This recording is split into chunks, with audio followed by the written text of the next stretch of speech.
Hello, hello, hello, everybody. It is Burns. Welcome to class. Welcome to class. Welcome to the Real Juicy Detox. I'm trying to get my other camera to work, but it is giving me the business right now. It's giving me the business right now. How are you guys doing? Oh my God. Come on, camera. Come on, come on, come on. Come on, come on, come on, come on.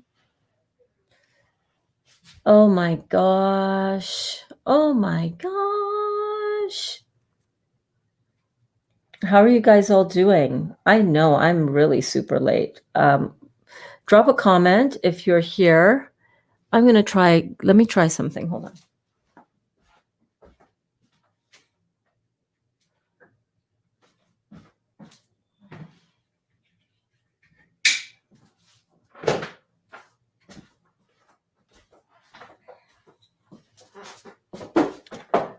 Let me know if you're here. Let me know if you're tuning in.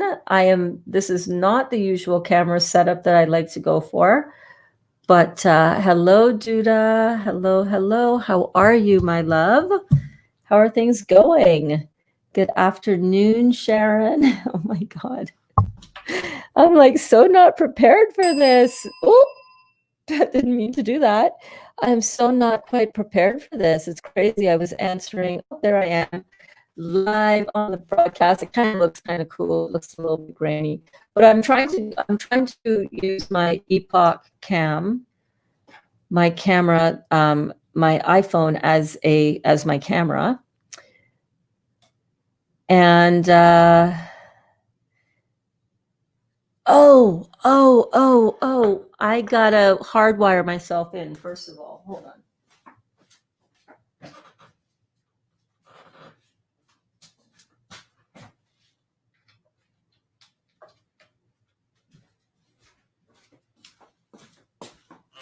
Okay, I think this is why. This is gonna work now. I'm wired in using USB. There we go. Okay, are you gonna be, you're gonna do that to me today, aren't you? Yes, you are, you little SOB. How are you guys? I think this might be a different kind of vibe today. I think this might be a use my camera in my dinosaur MacBook Air to stream the class, because this stupid ass bitch of a phone and this cable, I'm sorry, pardon my, I'm looking up there because usually that's where I look up to look at you guys.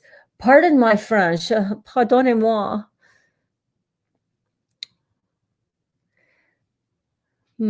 So strange. So strange that sometimes it works and sometimes it does not. Happy Sunday, Carlene. I'm seriously, oh, all good. Just finished juicing some citrus and pineapple. Ooh, baby, you know I love that pineapple. You know I love the pineapple. Yep, my phone is not going to behave for me today for this streaming.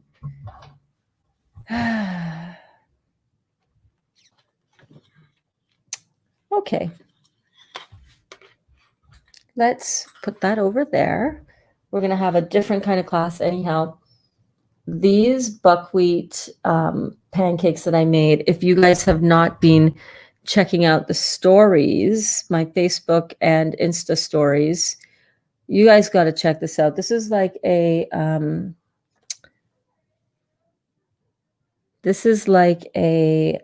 you know, those Mandarin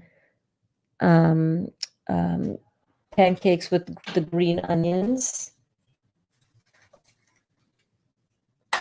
So this is kind of like that. I just chopped up some really nice green onions. And I did the buckwheat pizza dough that I've got here. What I did for this one, I tried doing the dough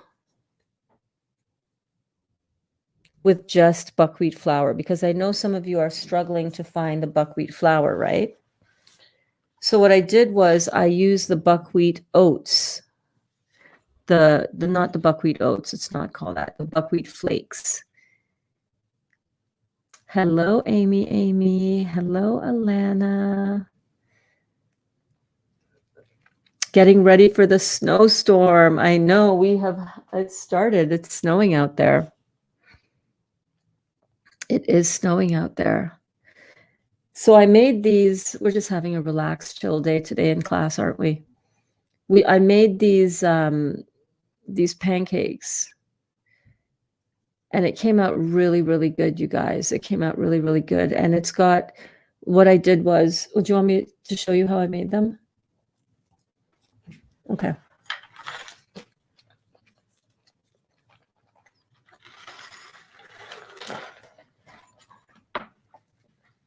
Really super good. I do want to see if I can't find my other cable to see if I can get, this is very grainy and it might look kind of retro and cool, but I don't know. What I'm looking for, I'm looking around going, where's my other iPhone charger? And did I have that? Give me 1 second.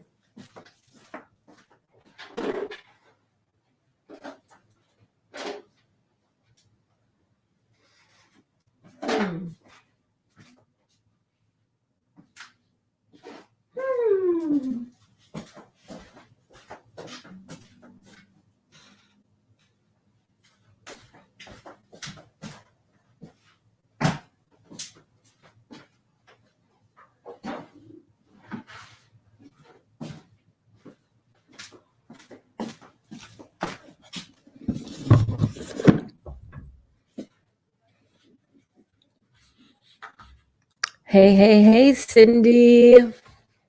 Sharon, where do you live again? Where are you? In the whole big wide world? Hello, Kim. Has the snow started up by you as yet? Oh my God, this is a horrible production value. I apologize, you guys.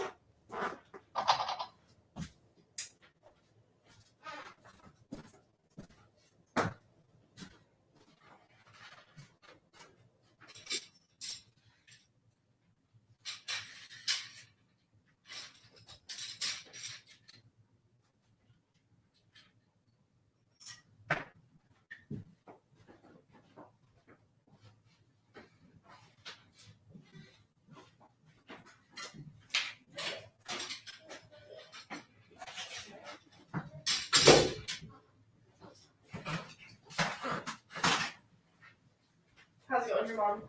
Oh, I'm struggling. Yeah? Yeah, my iPhone is not working to behave as my camera, so I'm having to use the native camera in the laptop as my camera today. Oh, are you? Are you live right now? Yes, I am. Can I go say hello? Yeah, of course. For the kitties.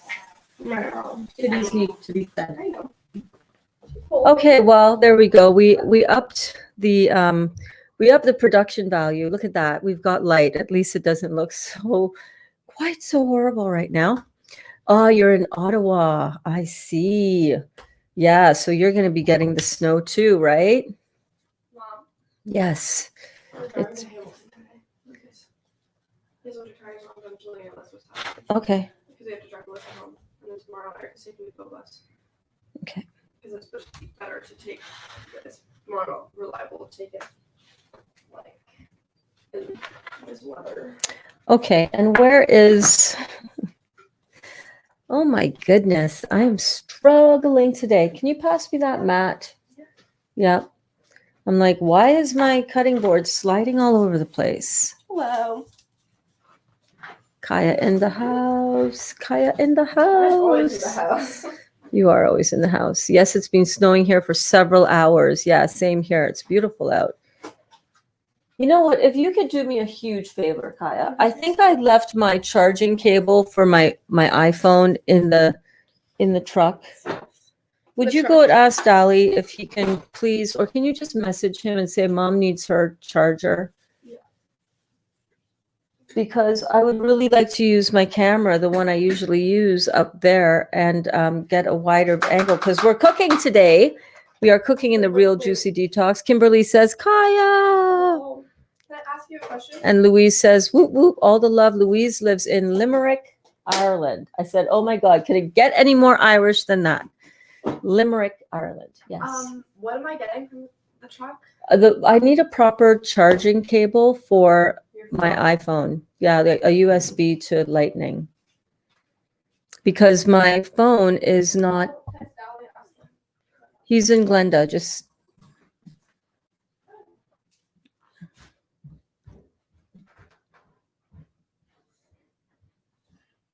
I don't know. No, see, it's doing that flicker thing, which I know makes this whole situation mess up.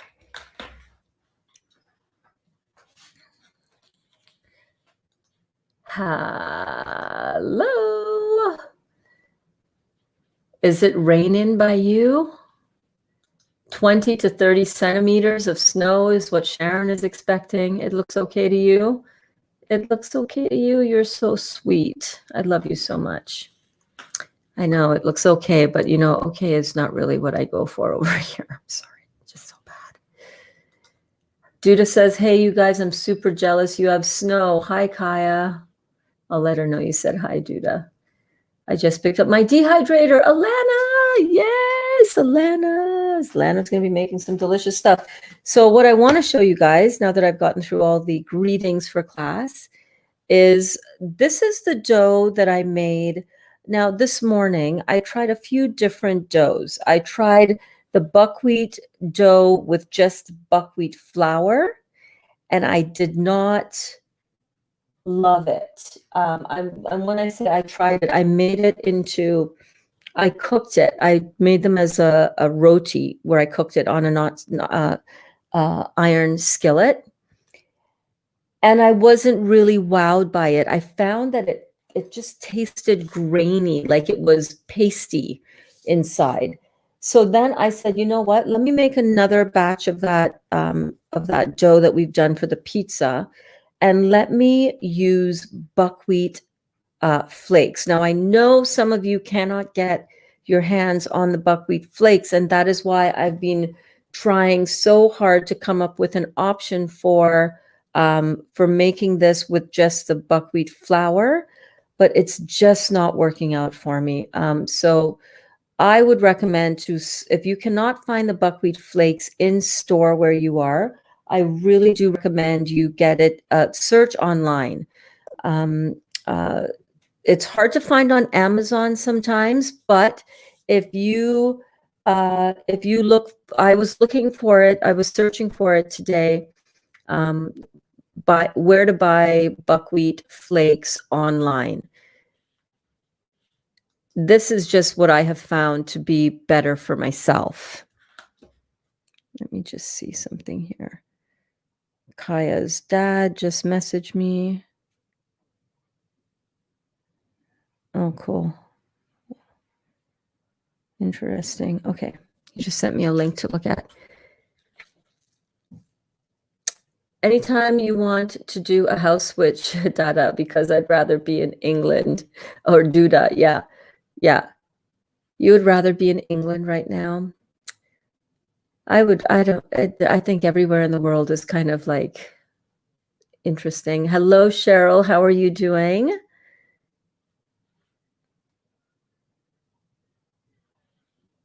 One what? One what?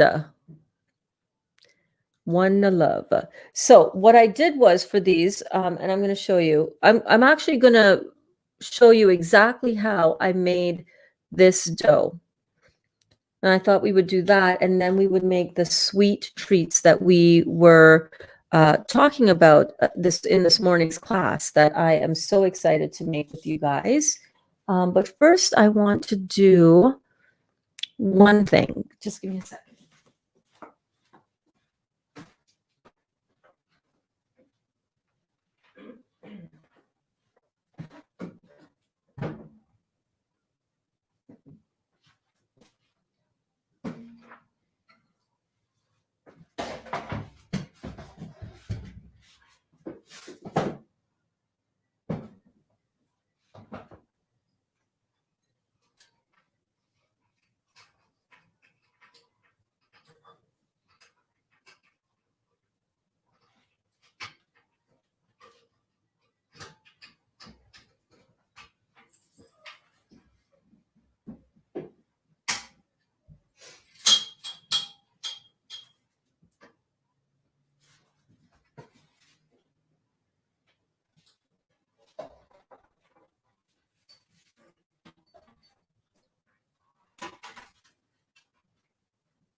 Okay. Okay, Burns. Phew, took me a minute. Okay, this isn't so bad. What's going on? Am I frozen? Did I freeze over here? Oh my God. Why would I have frozen? I just moved the laptop back. Why would that make it freeze?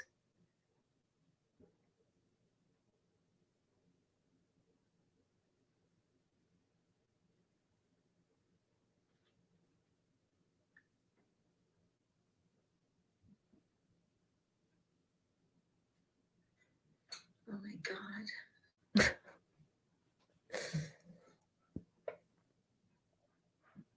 Are we better yet?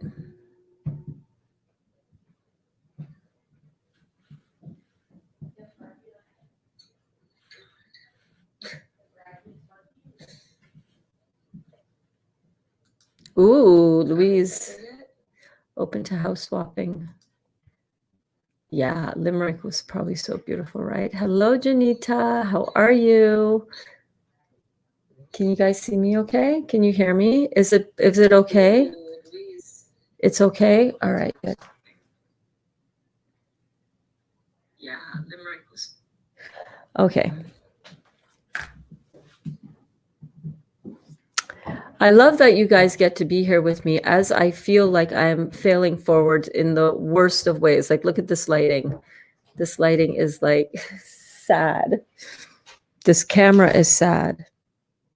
Hopefully, we can get the camera thing resolved because, but whatever. Here we are. Let me get a cover for this.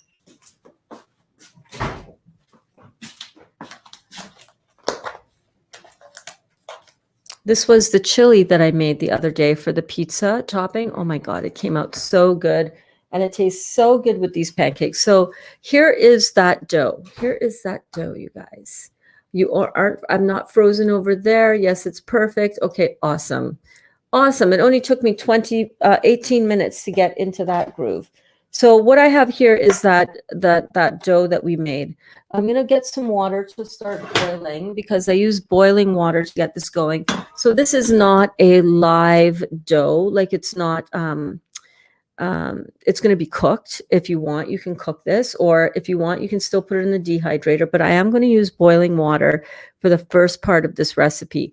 I'm also going to get the dough mixed together and kneaded in my my bread maker, and just to get it going, because I'm tired of mixing right now because I've been doing a lot of mixing of dough, you know what I'm saying? And I love using my bread maker to get it going. So I'm going to show you how I do that because I think it's really cool. It's really fun. This is one way that I think might be my favorite way to do this dough. Like, look at that. It's like a legit, dough. Super easy. I want to show you how.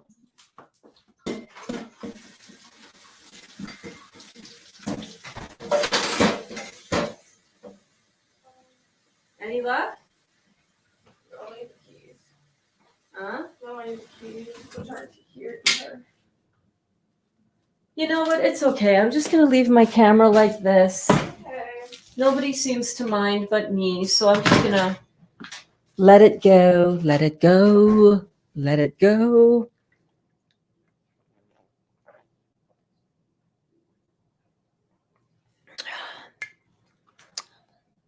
That is some good stuff. That is some good stuff. Huh?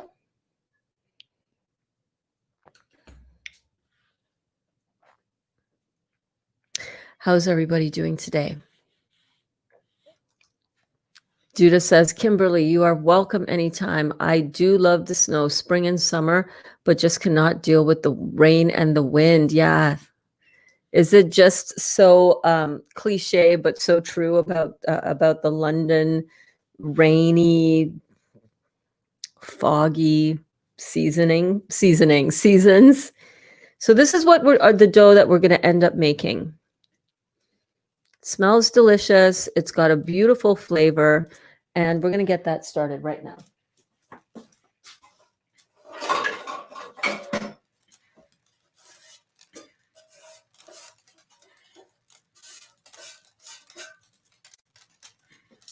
So what I'm using, this is the basket that goes inside of the, is that a Black & Decker bread making machine, which I'm going to show you. I'll bring it now. Let me show you what it looks like. So I got to put it on the counter anyhow.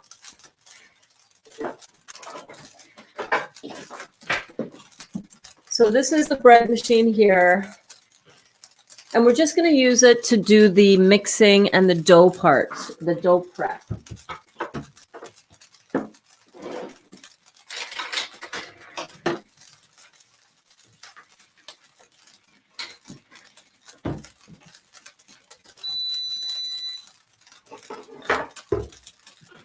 So you don't have to use this, but if you want to, if you want a little bit of extra, you know, extra help along the way.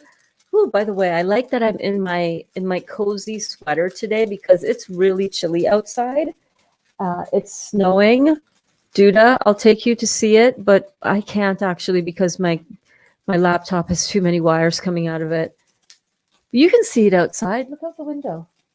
See the snow right there on the trees? Right outside. It's so cool. I love it. So what we're going to do here is we're going to add 2 cups of water into this bread, the removable bread part of bread machine, the tin, what do you call this? The receptacle, as it were. We're going to add 2 cups of water, 2 cups of buckwheat flakes. And again, if you want to try this, I tried it using just buckwheat flour, and I did not like it felt too, not gummy, but mealy almost. You know what I mean? I did not like it. Let's put it that way. That was this one. I mean, it looks great. It tastes okay, but I wasn't a huge fan of the texture. Whereas this one that we're making now is very much like a almost like a flatbread, like a pita. So right into here, and it's dirty because I used it already this morning, so I'm not going to rinse it out because it's just the same ingredients that are going back in.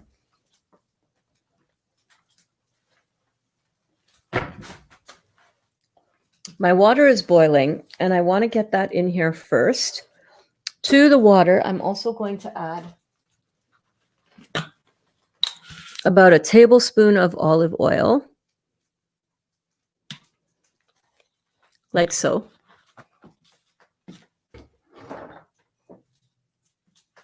About a teaspoon of pink Himalayan sea salt.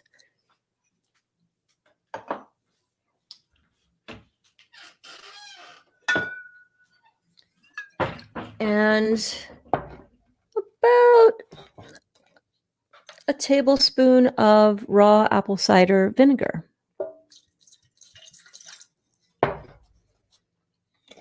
Like so. That's how I do my cooking. Honestly, and it's like, it feels like such a relaxed, laid back Sunday afternoon, hanging out and chatting and cooking it up with my friends. So I don't feel like actually pulling out a measuring spoon. Kimberly says, well, I'm 700 meters from a line 2 subway station. Look at you guys. You guys are hustlers, right? It's like, no, pick my place. Let me tell you how cool my place is. Okay. I'm 700 meters from a 2-line subway station, which is amazing. Like that is a great location. 30-minute trip to the Eaton Center and a little over an hour's drive to Burns. Exactly. Like her place is the place to stay. You guys are negotiating for, I like that actually. That's a great idea.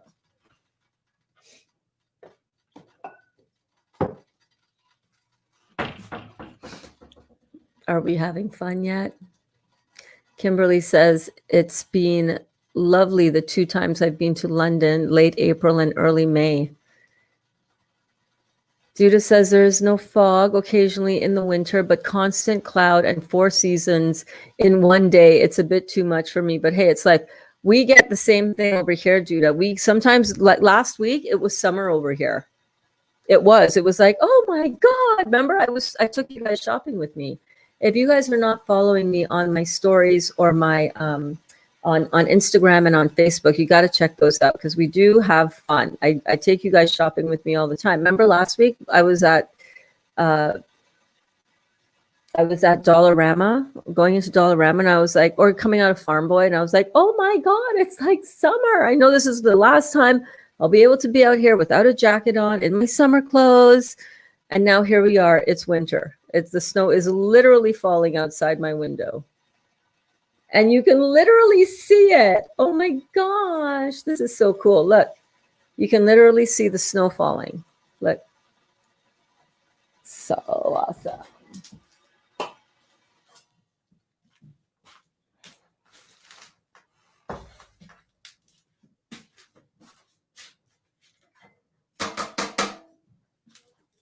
So I've got my measuring cup and I'm going to measure 2 cups of boiling water into my bread maker machine receptacle thingy, just like so.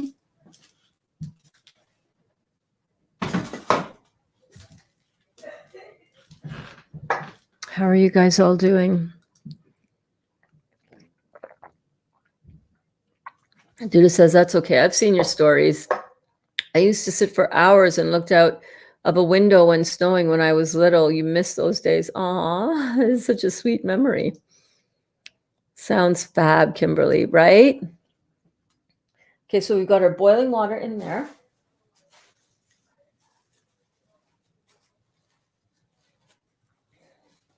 And now we're just going to open our buckwheat flakes. And where is my measuring cup? Here we go.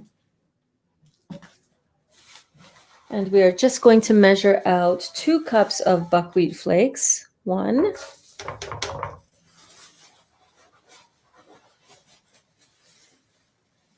Actually, I'm also adding in half of a cup of psyllium husk. So I want to get that in kind of now while there's some water in there. I want to mix it in so that it's well incorporated.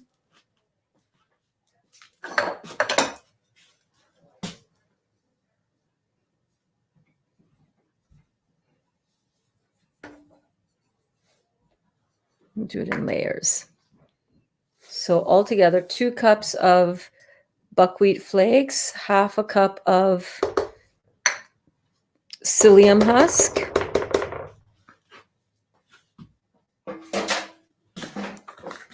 2 cups of boiling water, about a tablespoon of olive oil, and about the same, about a tablespoon of raw apple cider vinegar, a teaspoon of salt. And what I love about this recipe is that this is completely alkaline. This is not going to make you feel inflamed. No, it's not. You can eat this to your heart's content and know that you are not bringing in anything complex carbohydrates, anything with the bad complex sugars. This is all healthy for you, alkaline. It is not going to make you feel inflamed. It is not going to bring on any pain reaction in your body because it is not acid forming food for your body. So I love this. It is delicious. Everybody in the family absolutely loves it. And it makes a wicked scallion pancake, like the Chinese scallion pancakes. So good. A little stuffed roti, if you will. So what I'm going to do is I'm going to pop this on over here.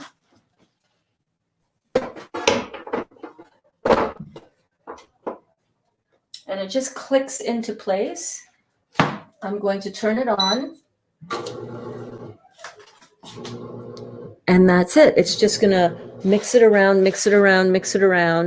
And what I'm going to do in the meantime is I'm going to show you how I do once you've made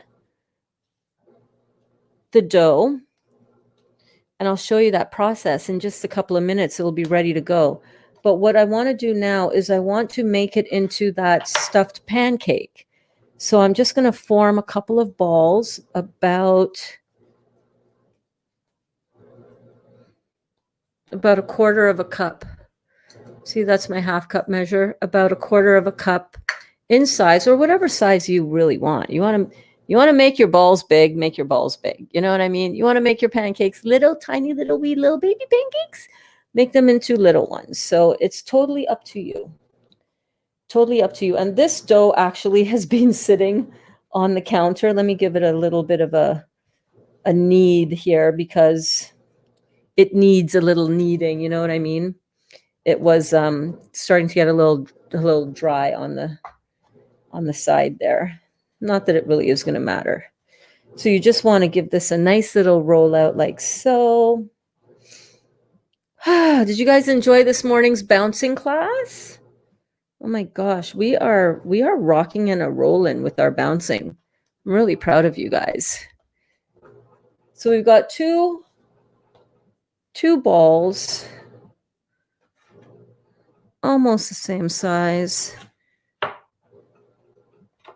You want them to be about the same size because we're going to be pressing them into two pancakes, and we want them to, smash together right in the same size. So what we're going to do next is we're going to get our tortilla press, and this tortilla press is really, really, really handy. I just picked this up at one of the Italian delis, actually. You can find these in a lot of stores that sell different ethnic cooking type things, like in the Mexican stores, or the East Indian stores might have them sometimes, and sometimes the West Indian stores as well, because we use these. My family used to make pastels and use a press just like this. My dad was always at the head of the table. It all started with him. I think he just, I know why he liked this job, because it's fun. It's fun to do this. I like it. We used to have a production line. So he would be up here at the head and he would press the pastels. They were made very similar to this, but with corn, like a corn meal type of ball dough, as it were. And he would start, and then the next person down the line would put the meat, and the next person down the line would put the toppings, like the capers and the raisins and the sliced almonds. And then the next person down the line would fold it, right? And I think that would be it. Me, my two sisters, myself, and then mom would wrap it. So yeah, this brings back fond memories where we would make hundreds of these.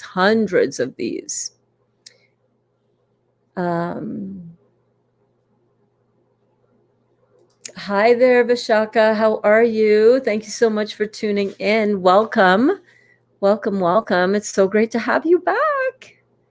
Yes, scallion pancakes. Yummy. Okay, so this is my version of it, my take on it. And I'm just going to go and check and have a look at how the dough in the bread machine is going.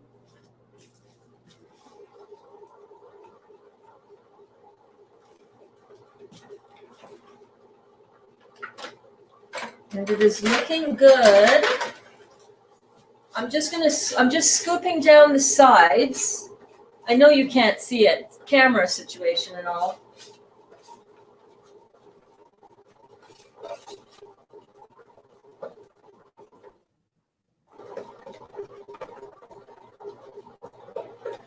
It's looking perfect. Let me show you.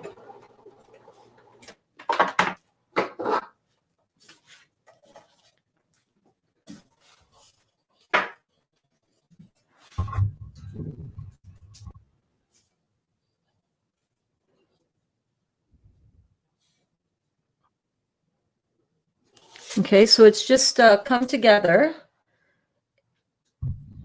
It's pulling away from the side of the bowl.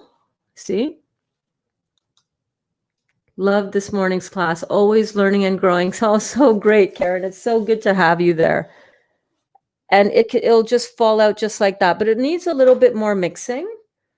See that? I'm going to put it on for a little bit more mixing. And this time, I'm just going to let it run for a bit. I'm going to really let it knead itself up nicely. And I'm going to sprinkle in a little bit of the buckwheat flour over top, just so that it's not quite as sticky. That's how it was left with this nice, more pliable texture.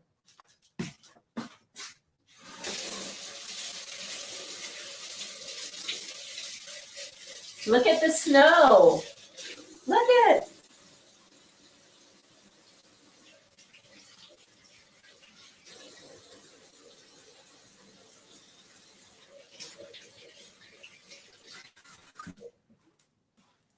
I'm just going to pop that back on.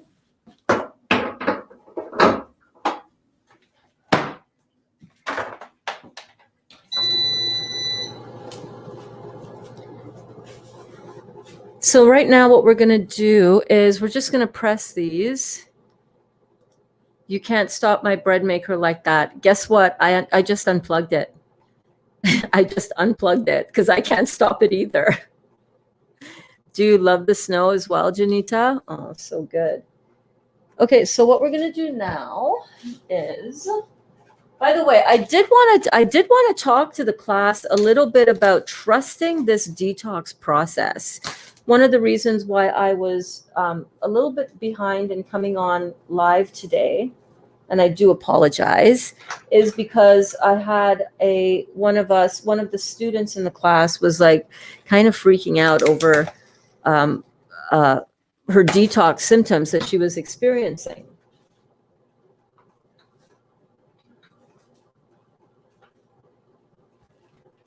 And she had posted in one of the groups looking for a solution or, I guess, some clarity.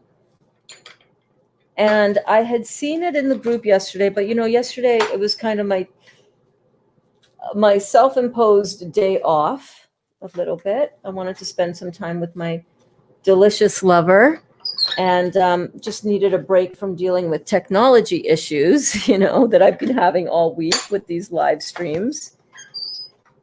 And what I'm so very sorry, I keep forgetting to turn this off so that you can see what I'm doing. Oh my goodness, I am so sorry.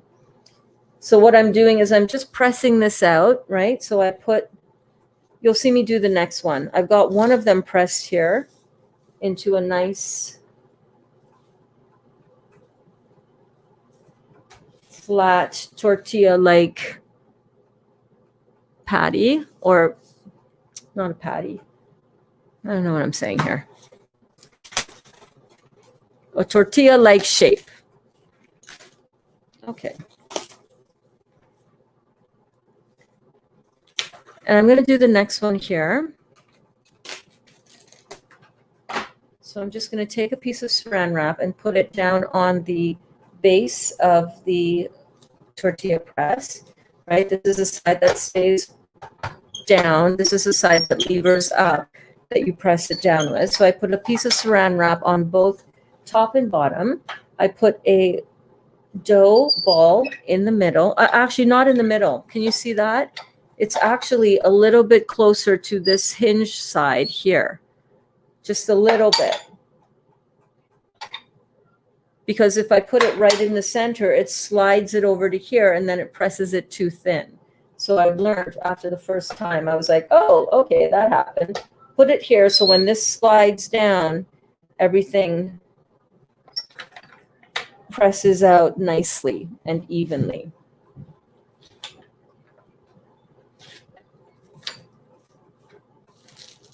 Yeah, so one of the reasons that I was late coming to class today, is that what I was just talking about? I don't remember. Right, was because I was chatting with one of our students who was asking a question in one of the other juicing groups about her condition, and she was freaking out a little bit. And I said to her, first of all, breathe,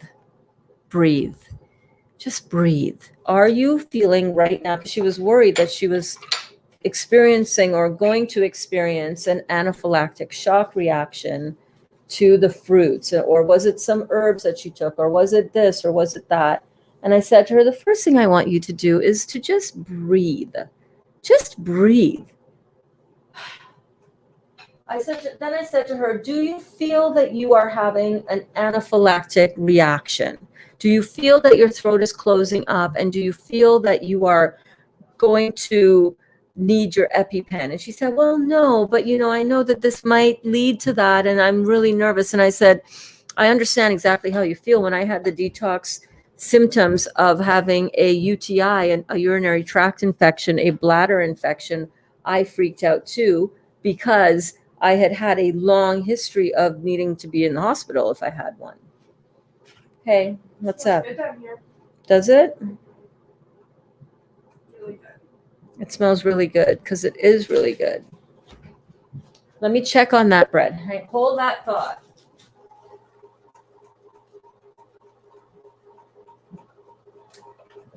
Okay, right about now, it's looking really, really good. It looks like a really smooth dough is coming together. So right about now, what I'm going to do is I'm going to dust in some buckwheat flour so that it gets a little bit more smooth and not quite as sticky on the outside.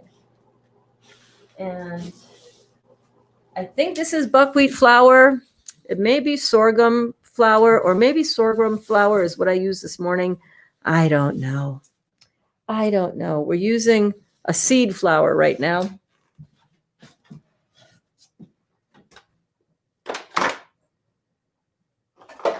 Let me see if plugging it back in is going to restart that.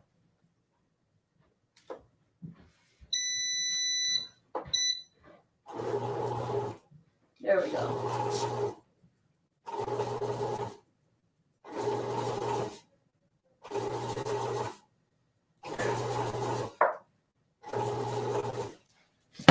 So I just added in about 1/4 of a cup of buckwheat flour.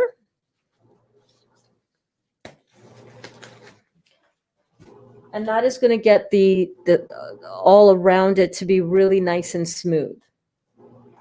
Okay, now what I'm going to do is I've got the 2 halves of my buckwheat tortilla flattened out nicely. And then I'm just going to go in and put down some chopped or sliced scallions. Do you guys love scallion pancakes? I love scallion pancakes. You get that at the different Asian restaurants. It's a nice appetizer, and you can make a little beautiful. Ooh, we should make that. That. Let's make a dip for this. Okay, after we do this, we're going to make a dip. Yeah. I'm totally making this class up on the fly. Can you guys tell? I know you can. We're just hanging out. Who cares? Who cares? So what I'm actually going to do, I did this earlier with this pancake that I made.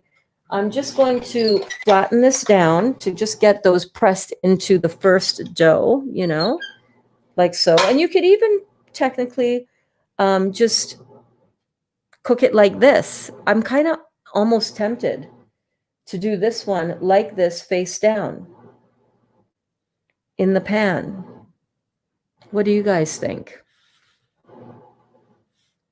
Hey, Louise. Louise says, burns as you prep scallion pancakes. I'm preparing barbecue pizzas, and I'm wondering, do any herbs or spices go into the diced veggies? I have the barbecue sauce ready. Any veggie spices? No.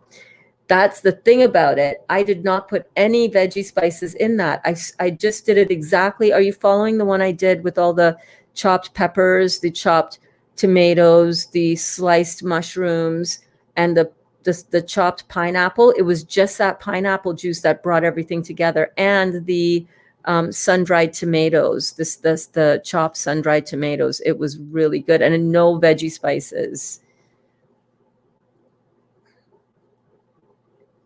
Yes, that's how I stopped it. I'm like, oh, what was she saying? Oh, you can't stop my bread maker like that. Oh, yeah. You're worth the wait. Oh my God. Thank you so much, Cheryl. Thank you. Karen says, can't wait till my flakes come in from Amazon, which they took me for all I had. Oh my God. Was it really expensive? Oh my God. I know.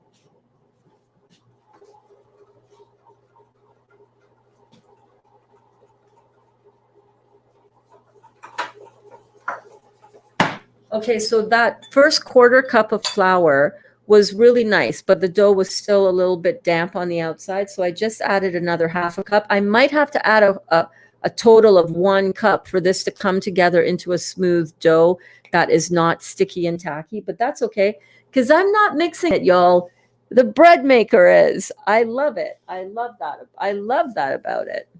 So I'm going to just take the first disc that I made, and I'm just going to place it over top. And I'm just going to kind of spread it out because the top one that I just put on there was a little bit smaller, but that's okay because this will all come together. You will see. I'm talking like as if I've done this my whole life. You see that? Just did it this morning. This is the second one I'm making. So I just pressed it nice and flat. And then what I want to do is I want to get it a little bit thinner. So I'm going to, because this went right to the edge now, anything over that is kind of going to make it, well, let's see, squish out to the sides just a bit. Let me have a look. Let's have a look. And that is not so bad, actually. Let's turn it around and let's do that again. So right now it's right at the edge. Can you see that? It's right to the edge of my tortilla press. But I'm going to push it to the limit. Ugh. Even if it meant that some of it's going to come out along the sides. Yes, because now I don't technically have to go back in with a rolling pin. But if you wanted to, you could roll that out even thinner, just depending on how thin, you like your tortilla to be. And I almost want to go as big as the cast iron skillet that I'm going to be putting it into. Now this is not hot. So I got a good whole inch all the way around the edge. So I can go another 2 inches to roll this out. So let's do that. I want to play. I want to see how will this be? How will this taste if it were completely flat? Rolled completely flat. And you know what I'm going to get? I'm going to get my tray. Hold on.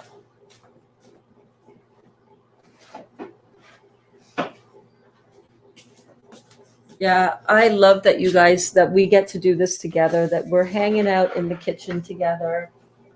How much fun is this, right? How much fun is this? I love it. We get to connect. So yeah, back to my topic that I was talking about trusting the process that we're on, this journey. Trusting the healing process is so important. If we keep second guessing everything, first of all, why do we second guess this? Because we have never been through it. We've never experienced detox before.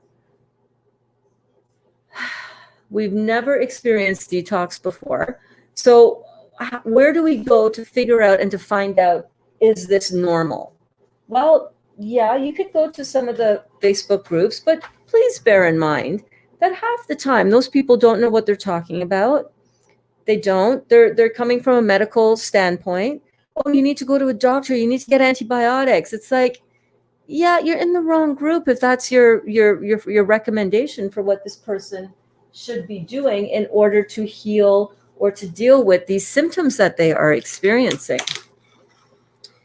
The symptoms that we experience when we go through detox include skin rashes. It includes flare-ups of old conditions. It includes, I read it out, right? Where's my book? Where's my Dr. Morse book? I should, where's my rolling pin? I don't see my book. But suffice it to say that if you are experiencing any sort of skin rash or skin condition flaring up, you are experiencing the toxicity and the acids which you have put there from a lifetime of eating the way that we have been led to believe is the healthy way for us to eat. and the acceptable way. It's not. The standard American diet is by far the greatest contributor to our demise when it comes to our health, right? So we have to relearn a lot of that stuff. But we also need to understand and learn that all of the dis-ease we experience and we feel in our body, we have put there. And now that it is liberating itself from our tissues, we're going to feel the wrath of that acid that we've put there. And this is not just, some kind of arbitrary, fun way to, to glaze over what we all experience as great pain and dis-ease in our body. It's not to gloss over that and to pretend, yeah, but you don't understand, Burns.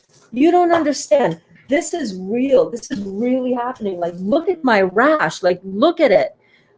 And I'm like, I know, I see it. I understand. I'm not saying that your symptoms are not real, but I'm saying that what you are experiencing can be healed within the body. And when you do what we're doing to heal our bodies, when we're focusing on alkaline food and not damaging acid food like carbohydrates, like wheat, right?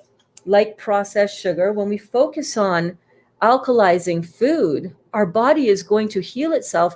But before it can regenerate its tissues, it's got to clean out all the junk, right? You can't decorate your house before cleaning up the debris from the building that went on, right? You get a new house, right? You can't just move in as soon as the builders stop hammering and nailing. The house has to be cleaned out before you can bring in all the pretty things. It's the same thing when we are rebuilding the body. Thank you so much for having me. You're so welcome. You look so cute. Thank you. Yeah, I really appreciate it. Oh, yeah. You're so welcome. You're welcome here anytime. Thank you. Okay. See you later. Bye. Okay, so we have the responsibility, and we have to take back the responsibility for our own health and well-being and vitality, and we need to understand how to do that. Okay, drive safely. Are you driving or is Lucas? She just said bye. I'm like, okay.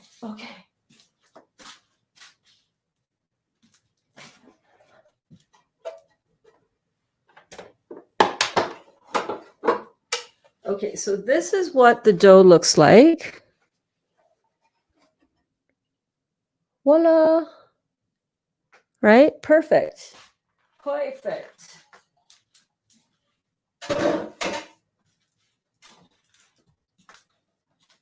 It's nice and warm. It's a little bit sticky. I don't know what that is. But yeah, so it's just, it could use a tiny bit more of the buckwheat flour on the top, but it's totally fine. This is a really nice consistency. Slightly sticky when you're working with it on the counter. You might want to put a little bit of buckwheat flour down so that it absorbs some of that stickiness. But this is a really nice dough-like consistency that you can now roll out into a pizza or your dehydrator or some flatbread like we're doing here. Look at this big, gorgeous, beautiful scallion pancake that we've got going on here. I was thinking, like, what is this? What did I make? What am I calling this? This is a scallion pancake, you guys, a scallion buckwheat pancake. Let me just wash up.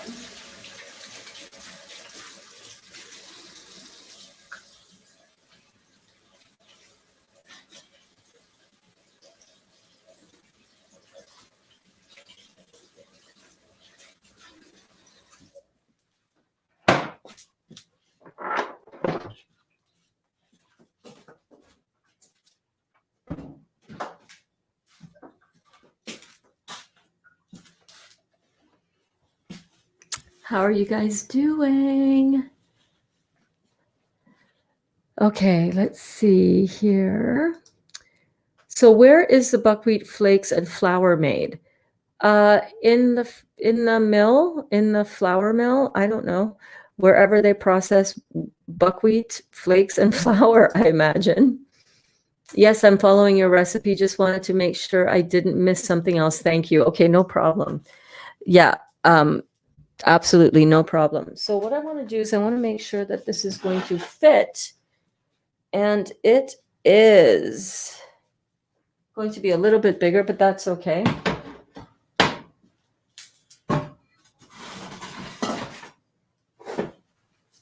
And what I'm going to do, let me see if I can move this camera. Let me see. Yeah. Yes. Can you hear me now?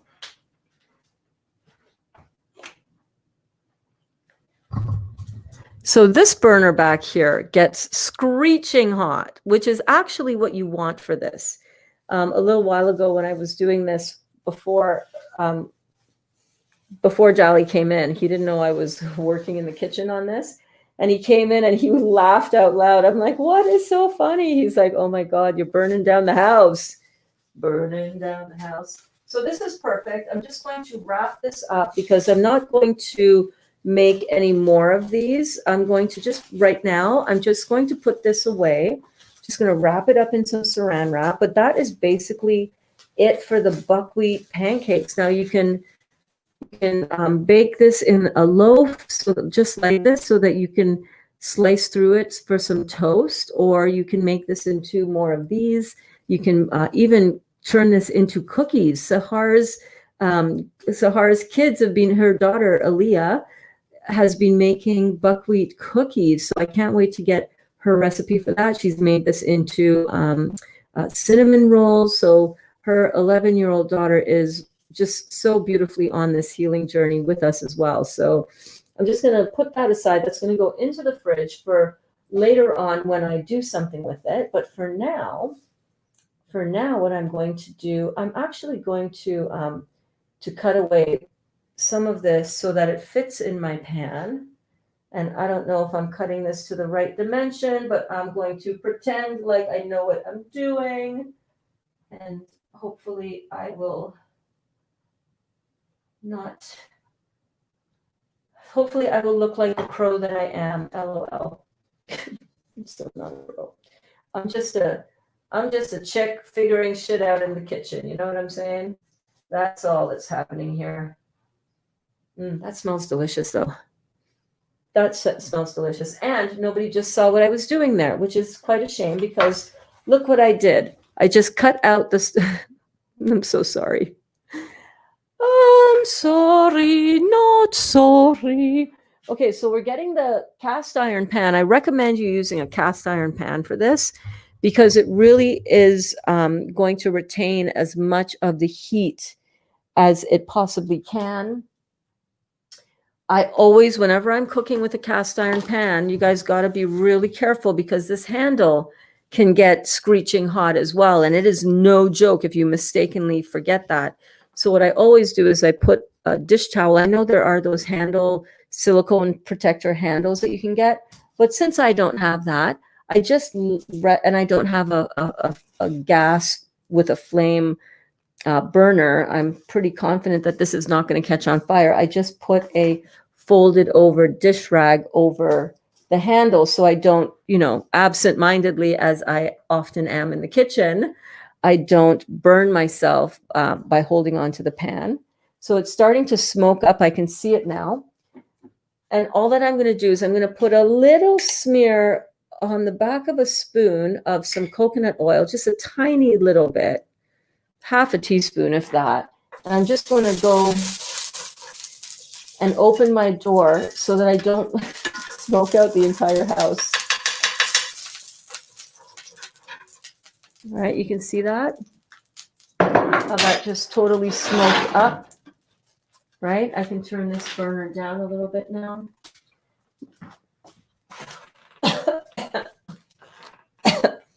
So all I'm going to do is I'm just going to take this scallion pancake and I'm going to just lay it onto the cast iron pan.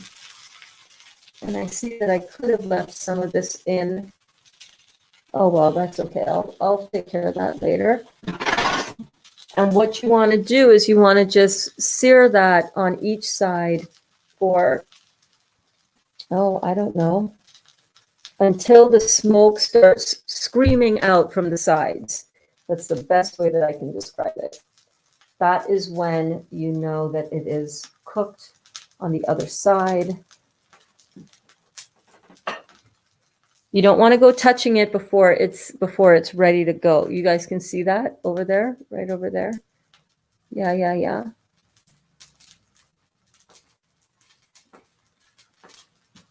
Am I getting laggy again? It looks laggy on my iPad. Let's see what's happening on the Facebook. Let's see how it's coming through.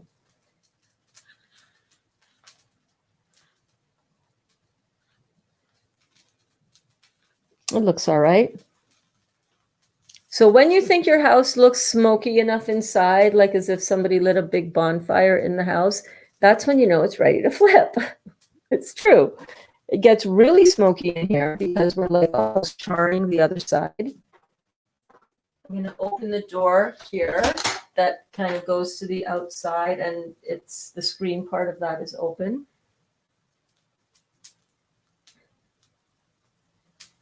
And then before I flip it over, I want a little bit of that coconut oil on the top of this as well. Just so that when it flips over, it's got some nice oil to kind of, help it not stick to the pan, but also just to give it a nice little, a nice little, very light fry, if you will. And I'm just going to flip that over.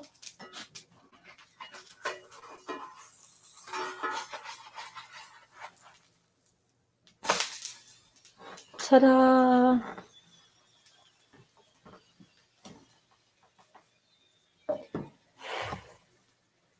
We also don't have a hood here as yet.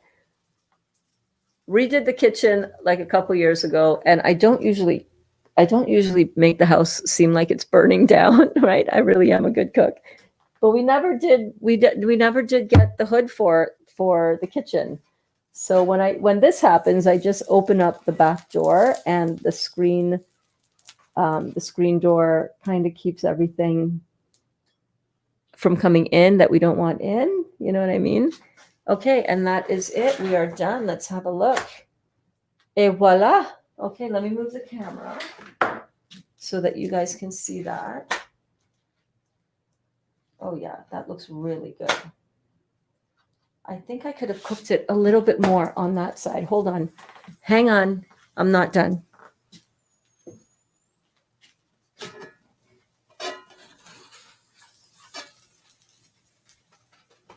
This is gonna be so good. Oh my goodness. Dolly loved this morning when I made this earlier. And this is perfect. You can have this with some dips.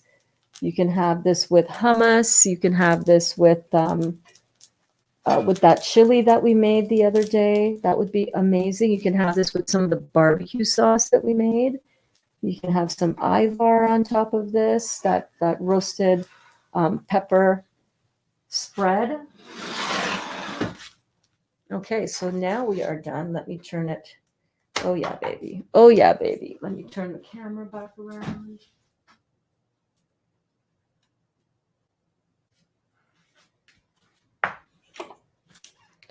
Okay, so check this out. Let me get a plate. Hold on.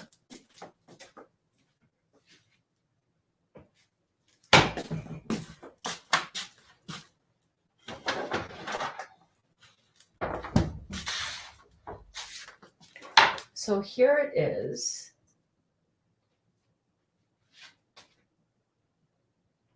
Doesn't that look yummy? It's all alkaline. It's like all alkaline. So good for your body. This is cooked. I would say probably about 5 to 10% of our diet is cooked.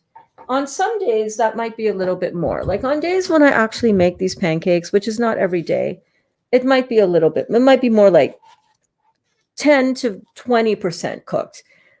But that is also a very good amount. Look at how beautifully thin that is. Look at this. That right there can be a personal-sized pizza right there in and of itself.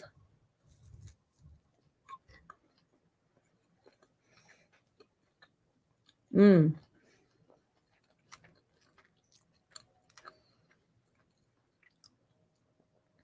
That tastes really good.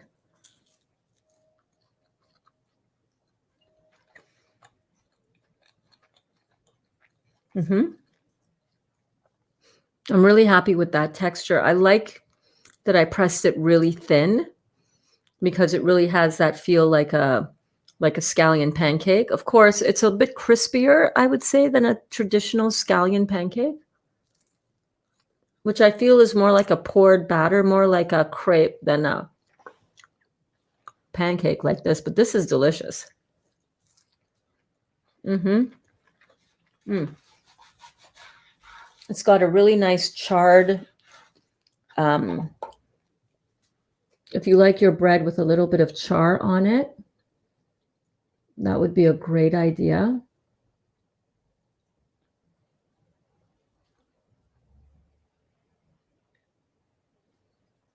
Does he?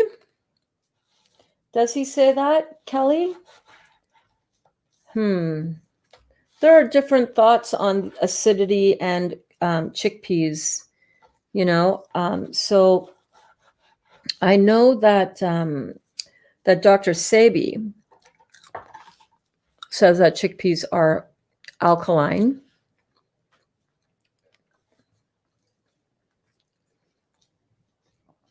Here's my thinking on that, Kelly. If I'm going to allow in a little bit of a little bit of acid food, I'm going to be very careful about what that's going to be. Very, very careful. It's not going to be meat, and it's not going to be grains like wheat and the like, right? And Kelly says they are. So that's why I always say, whenever you're following anybody's recipes, be they mine or Tanny Raw or Raw Vegan Advantage or whatever, use your best discretion, best judgment for yourself. You want balance. I have chickpeas on occasion. I think maybe I'll make a hummus once a month, maybe. And that's why I sometimes prefer to sub out. Yes, it's not traditionally a hummus if you don't use chickpeas, but you decide, you choose where you want to draw that line for yourself, About the detox, last week I could feel it, mucus going down my throat, and now my chest is full of mucus and I can't stop coughing, but nothing comes out. I can feel it all right. Any suggestions? Yes. So you can do, you can get your hands on the 3-lung, if you can get your hands on the 3-lung tea, that herbal tea would be really good as an expectorant. And I would say keep juicing. Obviously, you always want to start with the foundation, right? The kidneys, the adrenals, because it is your kidneys that are backing up, causing the response. Your kidneys are trying to eliminate the evidence of all the dairy that you've had in your life, Duda. So now that mucus is starting to break free and trying to get out of your body because you're detoxing your body. These fruits, melons and berries, are very astringent in the body. And especially if you've been on citrus like you have, this is going to bring on those cold and flu-like symptoms. Cold and flu-like symptoms are your body's way of naturally trying to expectorate and get the toxins and the mucus and all of that stuff out of you. So if you cannot get it out, I would recommend either trying to get your hands on the Dr. Morse 3-lung tea and lung detox tinctures. If you can't get them, there is a file that I keep saying that I will upload into the group, and I keep realizing that I haven't done it as yet. Somebody please remind me, Judah, remind me before tomorrow to get that into the group page on the Real Juicy Detox right here. So anything to expectorate, to get that stuff loosened up and coughed out is a really good idea. If you cannot get the herbs because of, they're more expensive to import into your country, like as the case with Canada, what you can do is you can get the list of the herbs and make your own tinctures and teas, and get relief that way. You can also do I believe you have Dr. Morse's book, right? You can go through he has a section. I don't know where my book is. Where is my book? Hold on.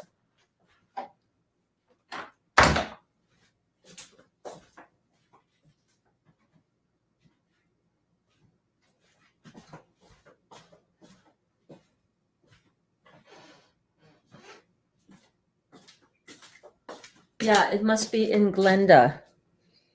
That is so good, by the way.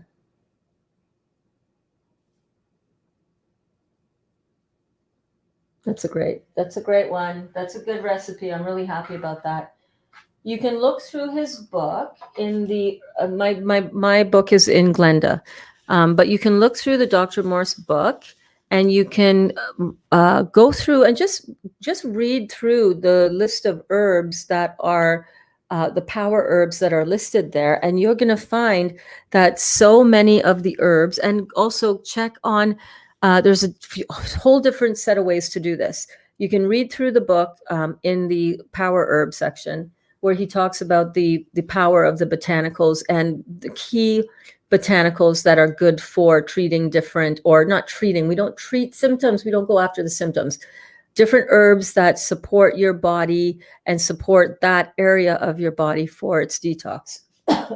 Right? That would be one thing. The second thing you can do is you can go to Dr. Morse's website, Dr. Morse Herbal Health Club.com, and you can look on his on each of the tinctures and each of the herbal formulas. He gives the list of the herbs contained within each formula, and each formula, right, each bottle of tincture, each bottle of capsules, each bottle of the glycerin has, some of them have like up to 10 different herbs within that tincture. So go and check out the the 3-lung tea and the lung detox right on his site. Let me see if I can do it. Let's see if we can do it together here.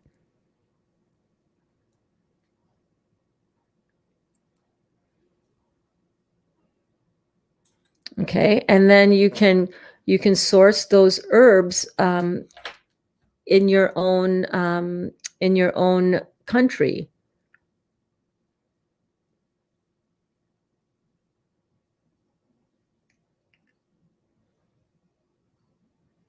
So if I go in, I'm just going to sign in. Hang on.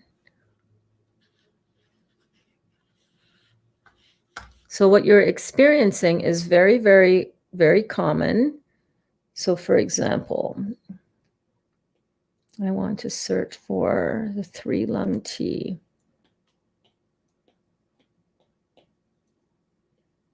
And when you go to the 3-lung tea and you look under the description, the 3-lung tea has mullein leaf, pleurisy root, and fenugreek seed. So you can get a little bit of each of those, and it doesn't matter how much is in it. What are the ratios? It doesn't really matter.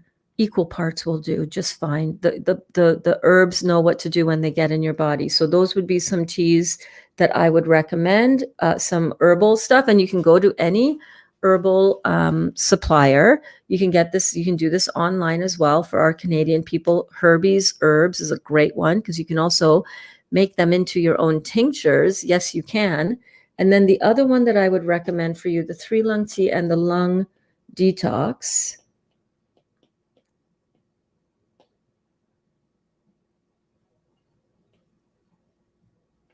And the lung detox has mullein leaf, or mullein leaf, mullein leaf, fenugreek seed, marshmallow root, slippery elm bark, chickweed herb, bayberry root, comfrey leaf, horehound herb, and yerba santa leaf.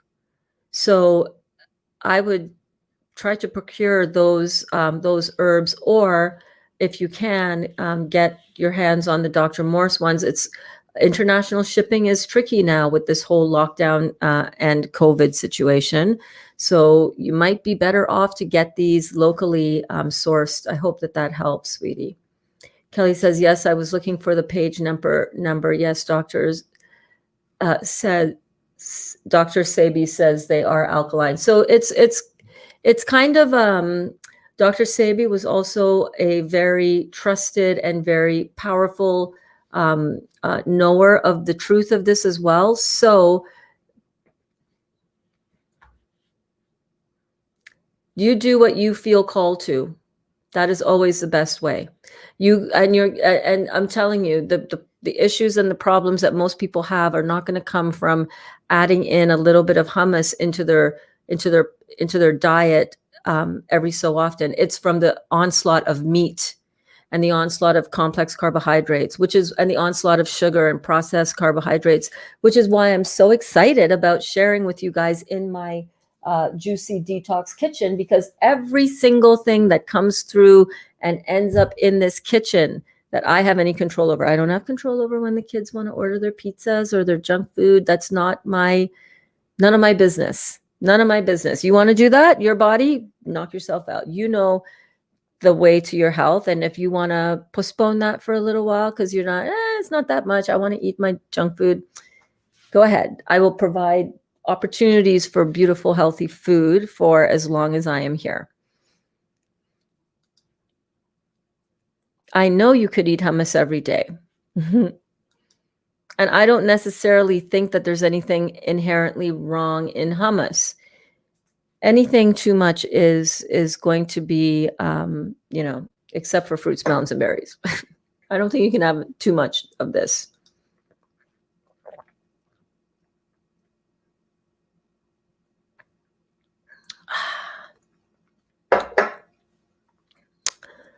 Pineapple juice for the win. I am loving it. My body is loving it. Oh my God.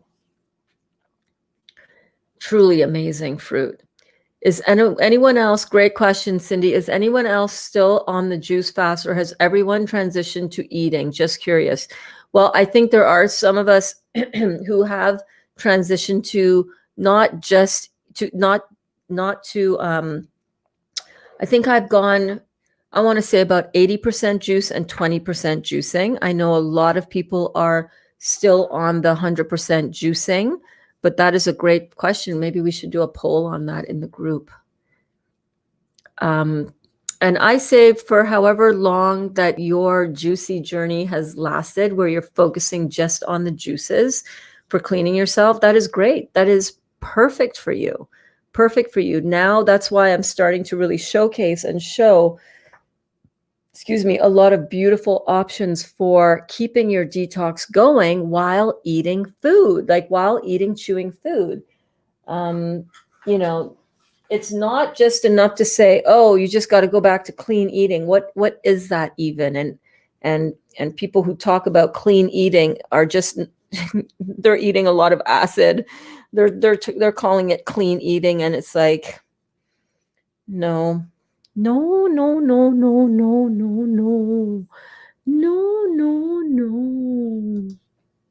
Yes, it is a better, good acidic food compared to other things. Yeah, exactly. And you need to use your judgment. You need to, understand if you do have the hummus, observe how your body reacts to it. And when you have anything, right? Learn how to listen to your body intuitively. Understand when it is detoxing. Stop freaking out because you're in the middle of detox. This goes back to the question that I got about trusting the detox process. Stop freaking out about everything. Stop trying to analyze, well, why was it? Was it because of this? Was it because of that? If you keep this really simple, You never have to worry and question, well, is it this? Is it that? Is it that? What is it? Is it just breathe? Number one, first and foremost, breathe. Stop freaking out over every little bump. And I know some of your, don't get me wrong. I don't want to sound insensitive. I'm not by any means suggesting that what you're experiencing isn't feeling and isn't appearing to be major right now. I totally understand. I've been there too, you guys. I've been there. I have been there. I have been there. My God, I have been there.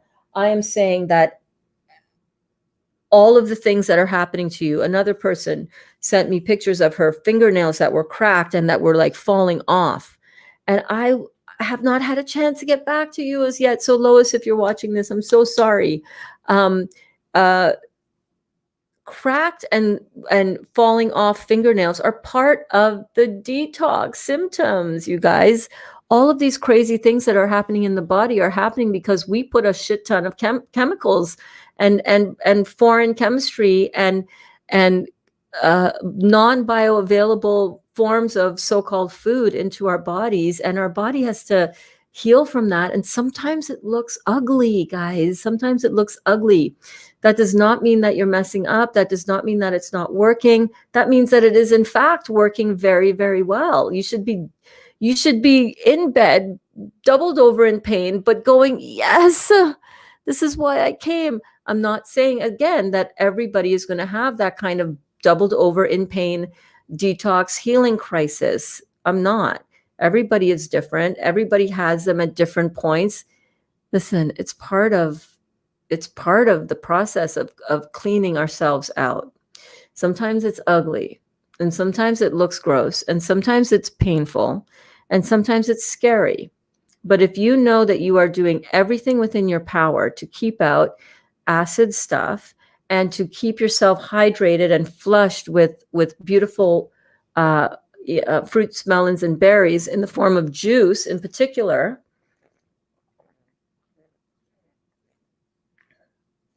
then everything that happens under that environment is a healing crisis, okay? Everything.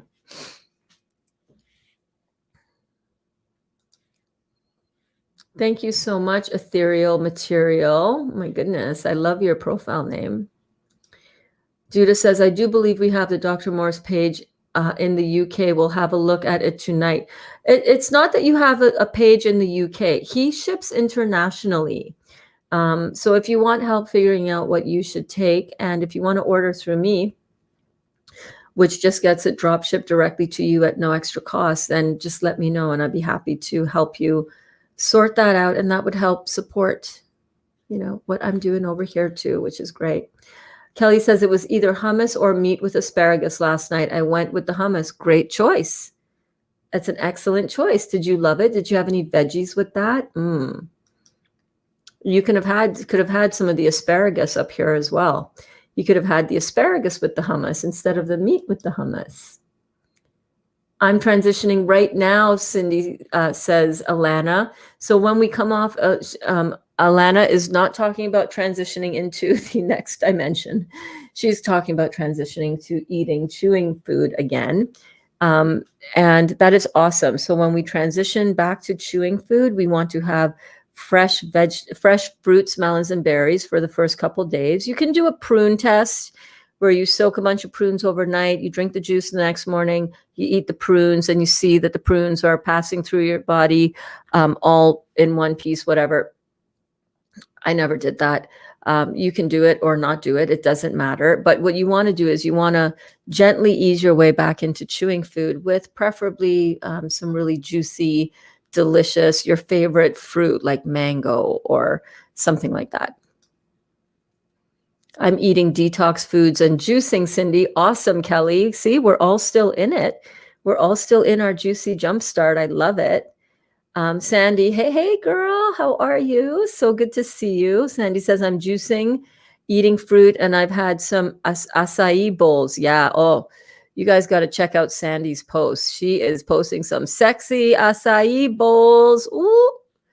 Are smoothies, juices, or food? Smoothies, it depends on what's in the smoothie. So if you have a smoothie with a bunch of beautiful, alive fruit, and maybe some coconut water to blend that up, then yeah, that's a really good type of smoothie to have. You can add some bananas in there, gel. You can add some coconut meat in there to increase your calories that you're consuming. This is not a calorie in, calorie out. This is not a calorie deficit issue. If you are underweight, even if you have never been underweight before, but if you're underweight now, you are experiencing signs of malabsorption, and your body is underway to try to fix those organs that are responsible for the absorption of your nutrients, okay, being your small intestines. So, but eating fruits that are more on the fleshy side, more on the meaty side. Bananas are known as the meat of the fruit world. If you want, gel, you can increase some of the meatiness in your fruits. That would be great. You can have some vegetables as well. There's nothing wrong with that. Vegetables are good for strengthening and building back up. So you can have some green smoothies as well.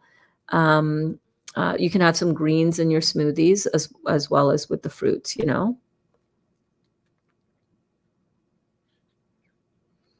And I don't know if you would call, I don't think they're a juice or a food. I think they're a smoothie. It's all food. Your juice is your food, actually. Right? But you mean chewing food, I'm aware. Are tomatoes acidic? I had a lot of pain in my knee when I had the tomatoes, or I think it's the tomatoes. I'm not sure what it was. Okay. When I had a lot of pain in my knee when I had the tomatoes. Like, when did you have those tomatoes? If the tomatoes are raw, then they're not acid forming. If the tomatoes have been cooked, then they're very acid forming in the body. What else did you have along with the tomatoes? Did you have hummus? Maybe it was the hummus.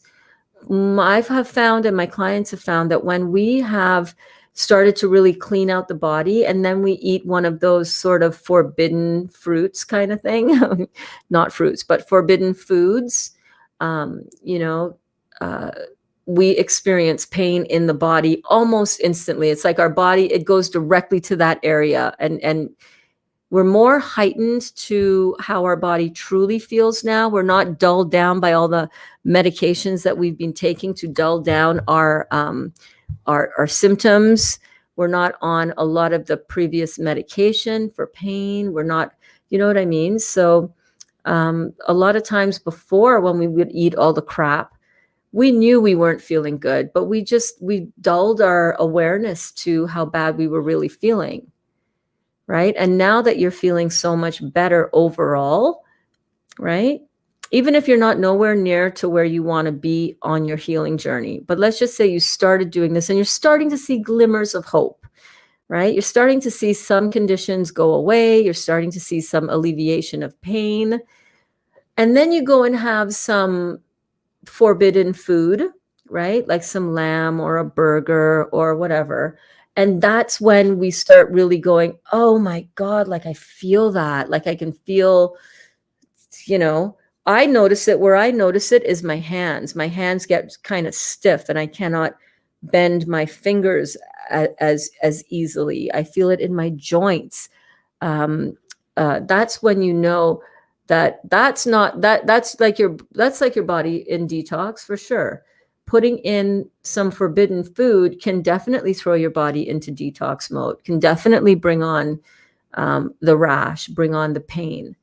The student who I was talking about, who I was chatting with right before class, I saw her message and I was like, oh my God, I need to talk to her right now, which is why I was a little bit late for the 1 o'clock class. While I'm talking about this, I am going to clear this away, because now that we're done with the savory, now I want to get into making, while we chat and while we look at the comments, I want to get making the sweet power balls that I said that I would be making today. I've got my dates are soaking. I've got my ingredients. Excuse me. I think my ingredients are ready to go. Let me just move a couple of things away.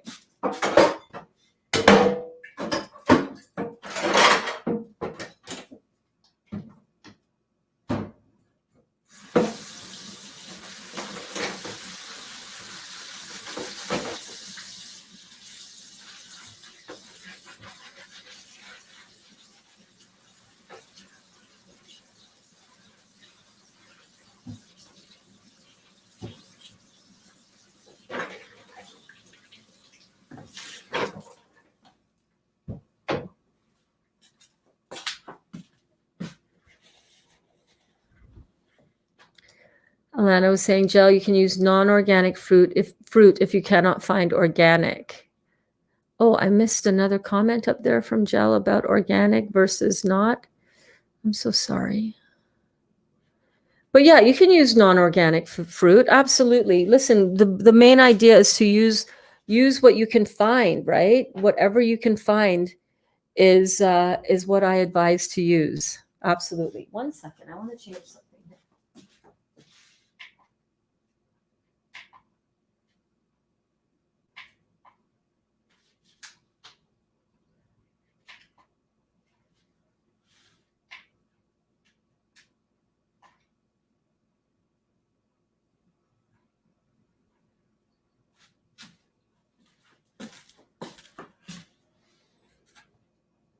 Okay.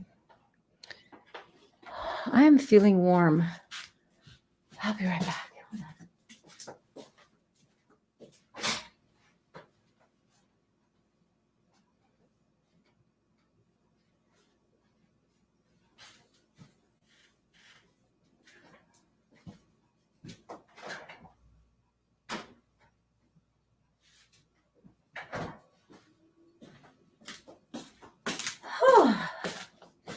How are you guys doing? Are we having a good time? Are we having a good time?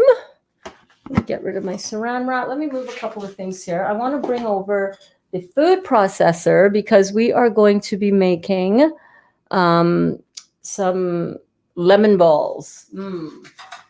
I love lemon. Oh my God. I love anything sweet and lemony.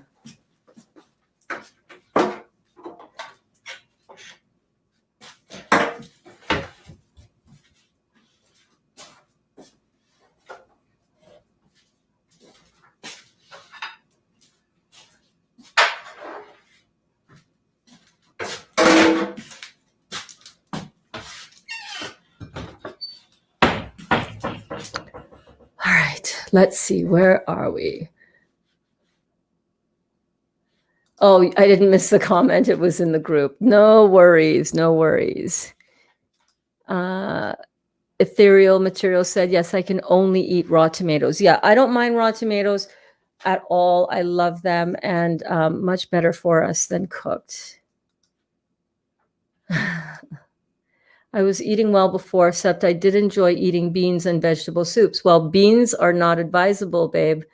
Beans are going to cause you so much digestive issues. We've been through this. You understand. I know. I haven't even tried beans since my juice fast, but Bern says soaked lentils are okay. If you sprout lentils, they are okay to eat. I've had them. I've sprouted lentils before, but not soaked and cooked. I haven't tried them. When you sprout lentils, you release all of the enzymes within the plant. It turns into a living food as opposed to a dormant food. The thing with beans is that they're a dormant food. They're a dormant food source, and they require a lot of cooking in order to become edible and digestible. There is zero amplitudes of energy left in beans, and it takes a lot of things to process and digest it. A lot of chemistry is required. Danielle, oh my God, are you my Danielle love?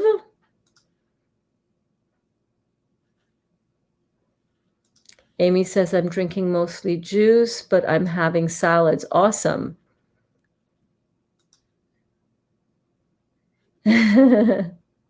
I do eat dates and pears too. And Danielle said, I'm addicted to dates. They're so good. Yes. Danielle, oh my gosh. Girl, I fucking miss you. I have been very busy with these classes, teaching these classes 3 times a day. Guys, Danielle, oh my gosh. Okay, I'm like, Ethereal Material. That is such a cool profile name. Hi. And now I know it's you. Oh my gosh, I love you. Danielle was my first detox client, and I miss you too, babe. Oh my God. Okay, well, let's catch up for sure. All right, let's catch up for sure. For sure. How you doing? I miss you so much. I miss you so much. You're gonna make me start crying. Stop it. Okay, So what we're going to do now, is we're going to make some lemon balls, y'alls. We're going to make some lemon balls. Let me pull up my shirt so I don't get any more MILF comments in my comments here. It was so hilarious. I love you too. I love you.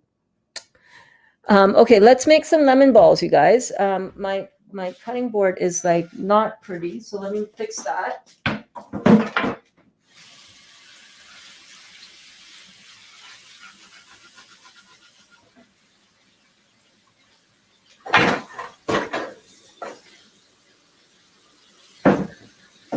Let me fix my cutting board.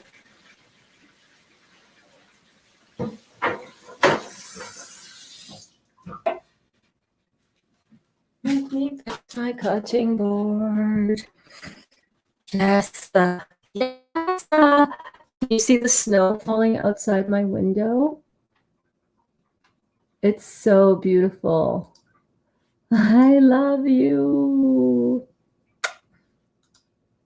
I found some jackfruit barbecue at a local grocery store and some date coconut balls. Yum. Oh my God, yum.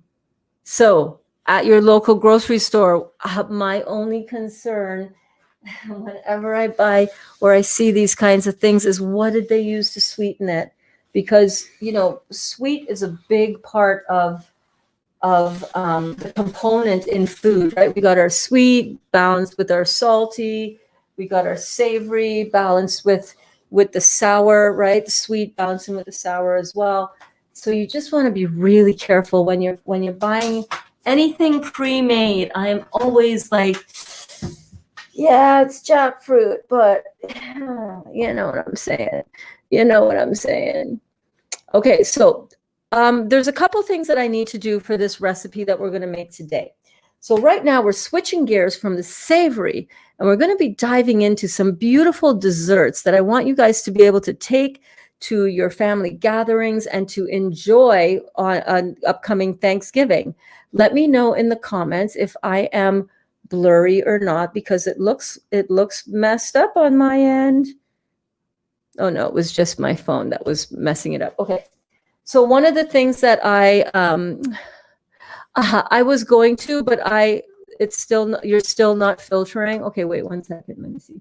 Ordered Fab4 along with upper brain and nerve and bone and connective tissue. I hope it helps my oral pain. I think that sounds good, honey. Yeah. You're still not filtering. I need to see picture proof of that. I need to see video evidence that you're not filtering. I really do. Because I know that yesterday I thought I wasn't filtering either, except I know better. And I know that even when my urine looks clear, when I look through it, if I leave it for a day or two, it looks filtered. It's filtered. I have it downstairs. I'm in the kitchen and I don't really feel like bringing my urine up to the kitchen. You know what I'm saying? And I'm too wired in and hooked into all this laptop nonsense. Maybe tonight I'll show you, or Jel, I'll take a video of it and I'll send it to you. But that urine that I'm about to send you to show you looked completely not filtered. And I want to ask, how long are you letting it sit for before you assess that it's not filtering? Leave it for 24 hours and come back. And you tell me there isn't filtration going on and show me by video, and then I'll believe you. I think you're filtering and you're just missing it because it's not so bold and obvious in your face. You know what I'm saying? Louise, I'm going to make the hemp dip, but I can feel myself getting a little bit tired. And I'm like, I need to make these balls because I've been dying to make these balls and I want to make these balls. So I'll do the balls first. Need prayer and light to fight tremendous chicken houses near my farm this afternoon. I know, I saw that you sent me that.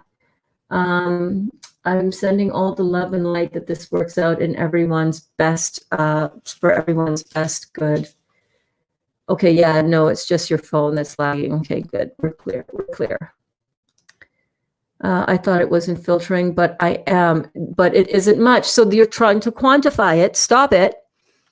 It's exactly as much as your body is doing right now. And that's all. You cannot worry your way into health. You cannot worry your way further down the road of this. You've got to surrender, and you've got to trust that you're doing everything in your power. Everything. If you know you're not doing the program, and you're not, you're really cheating a lot on the acid outside food, that's not really food, it's acid chemistry, then okay, you have a right to be worried. Is this working? Is this going to work? Well, you know the answer to that. Not if you're playing the fool with it. But if you're serious and you're not playing the fool, and you're really here and you're really committed, even if you see that your symptoms still, that you're struggling for longer than you want, it's going to take as long as it's going to take. Some people are on a 2-3 year road with their healing. It takes a long time for some people. But everybody, I believe, is able to identify and see little signposts on the healing path, and you're missing them because you're looking for the great big firework explosion. You're healed. And that is not always the way that it goes. Sometimes it's very much the small, subtle, gentle tiptoes down the path. That is what you're looking for. Because if you're looking for the big fireworks, you're healed. You don't have it anymore. Your blood work is 100%, gazillion percent amazing. You're not trusting that your body knows what to do. You're not trusting the divine. You're saying, oh, I believe you, but I don't believe you. So, belief is a big part of this. Okay, only left it for a few hours, not 24. Leave it for 24 hours. I will do a video of my urine, my pee from yesterday morning, and I'll post it in the Real Juicy Detox private group right here on Facebook. If you want access there, you got to answer the questions. So I see a lot of people requesting entry, and they're not answering the questions. And it is, I think we need to just start denying people access. Like, we're not even going to answer we're not even going to send you an email to say, oh, by the way, you didn't answer the simple questions that we want you to have in your awareness when you're joining this group, right? I'll post it in there, Gel, and you can see what filtration that did not look like it was filtered.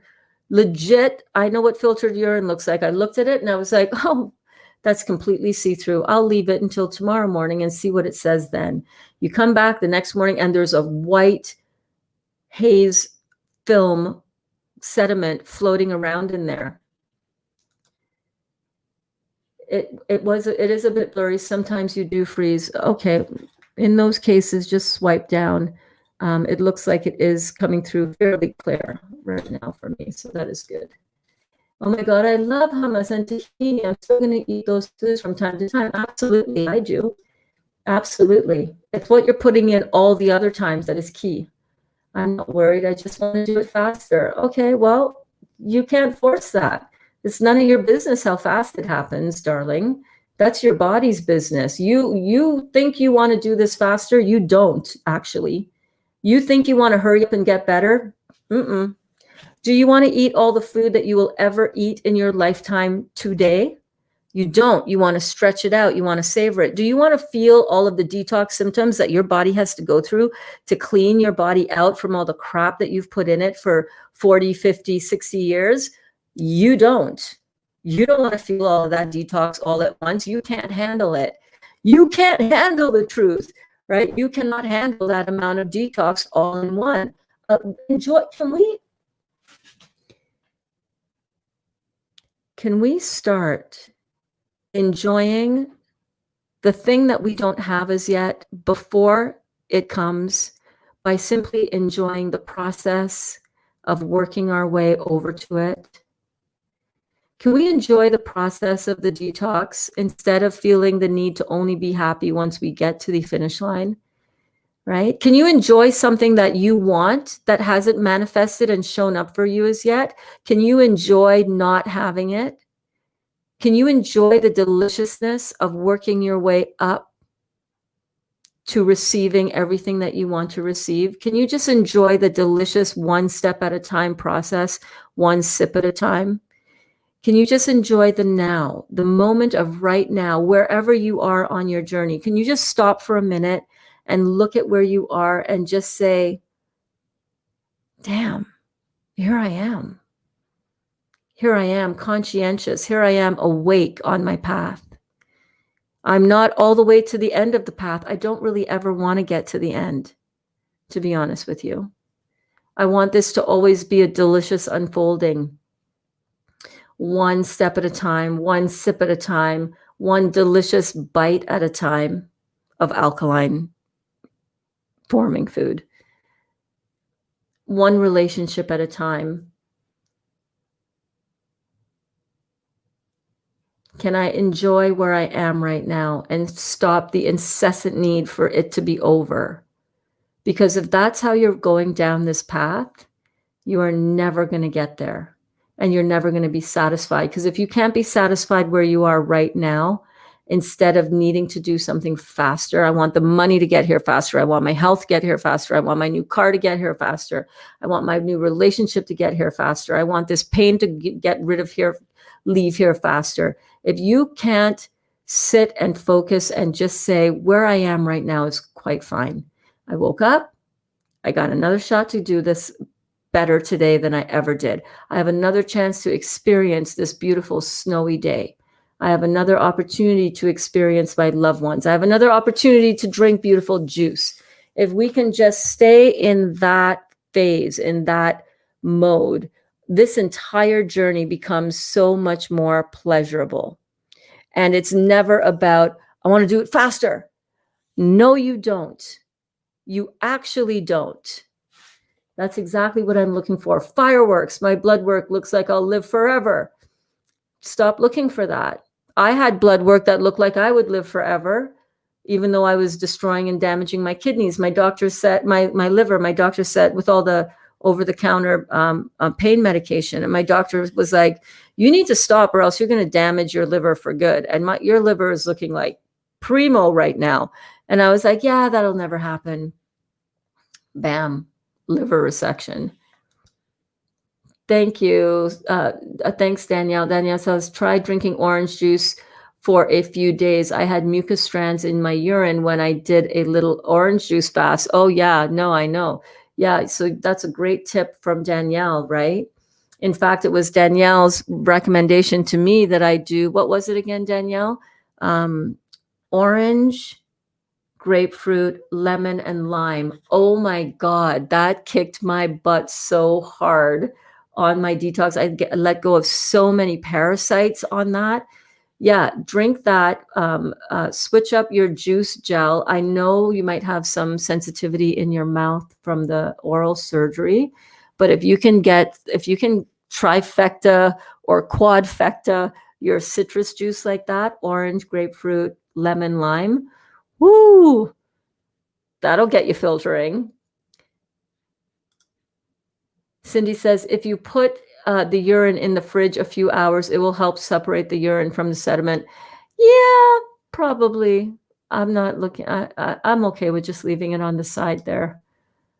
Frozen or ripe bananas blended with coconut water. So good and so easy. Oh, that's a really good recipe for sure. Is your coconut water fresh or from a package or a bottle?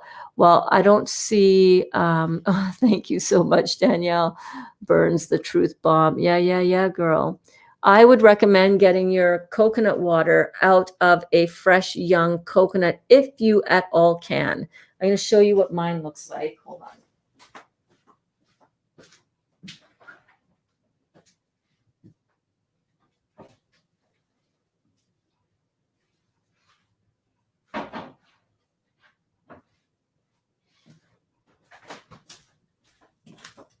So these were a couple that I opened up. Remember, I opened these up the other day, right? So I still need to scrape out the coconut meat there. And it's really simple to do that.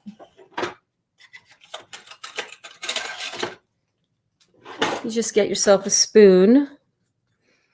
This is the best way to get your coconut water.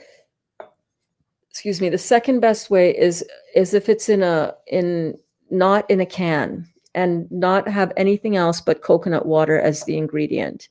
But this is the coconut meat.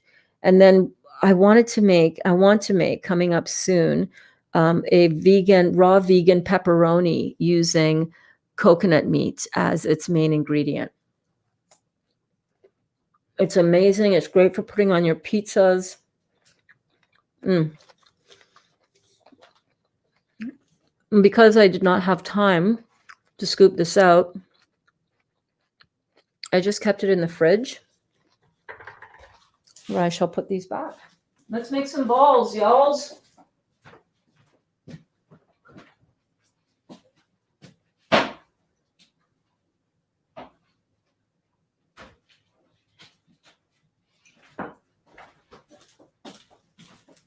Let's make some balls. I'm just filling up my pineapple juice. Oh my God. The pineapples I got last night at the grocery, they're so ripe. I cannot wait to juice them. These ones that I had done a couple days ago in class were really good, but they were a little bit on the unripe side, just a little bit. The ones I got last night are just like, bam.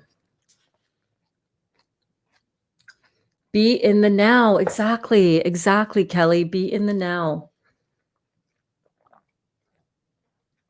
You're thinking, I'm thinking, damn, I gained 30 pounds trying to be healthy. That's what I'm thinking.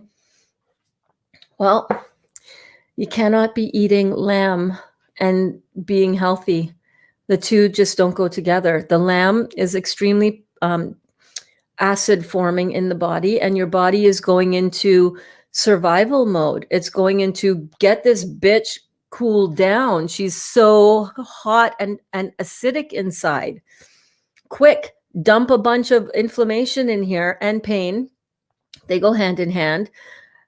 Still more acid coming. Quick, let's dump a bunch of cholesterol in here. Still more pain, more acid. Oh, let's pull some calcium. Let's leach some calcium out of her bones, because that your body is desperately trying to cool you down from all the acid that you're eating.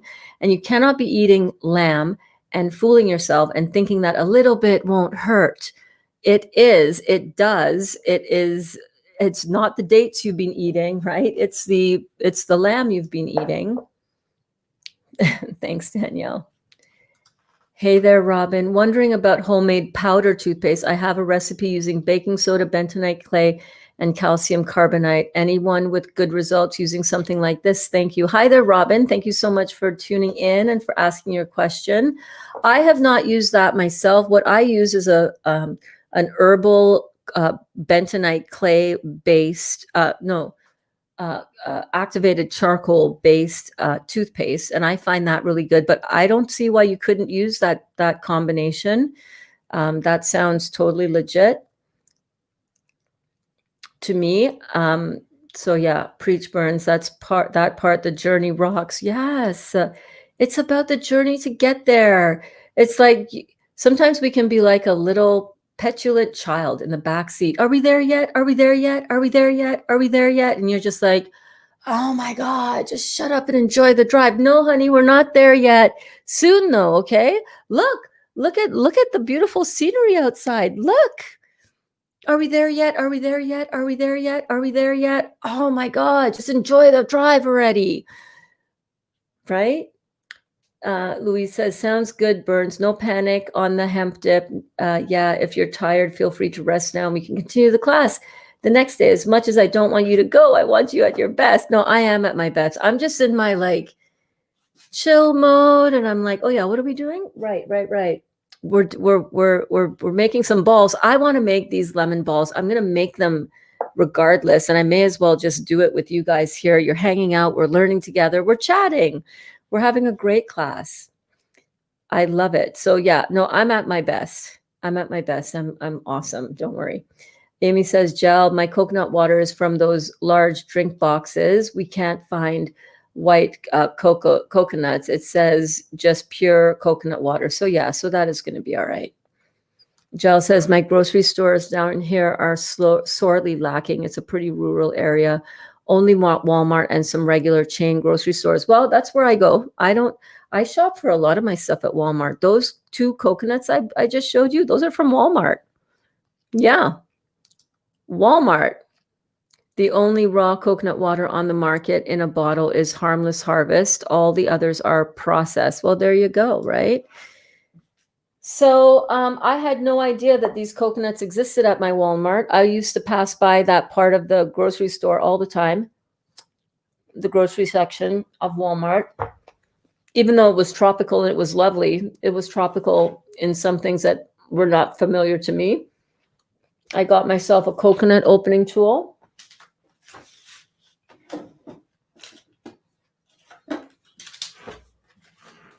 My Cocoa Jack.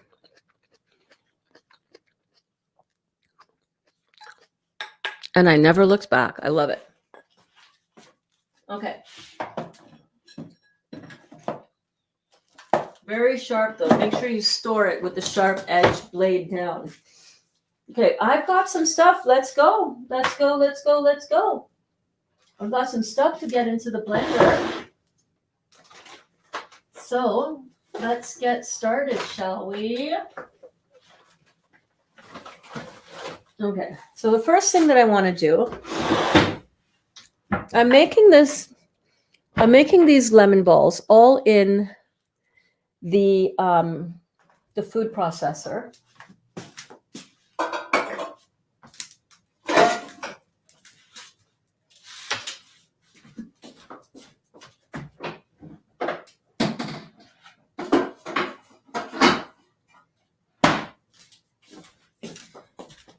Now, when I was at Bulk Barn yesterday, I was looking for this coconut. I'm really, really, really careful now with what I put into my baked goods or my sweet treats, because I don't want to eat them thinking that it's going to be fine for me, and then bam, I'm up in my weight. Like, no. Or bam, I'm having tummy problems. Or bam, I am bloated and inflamed, right?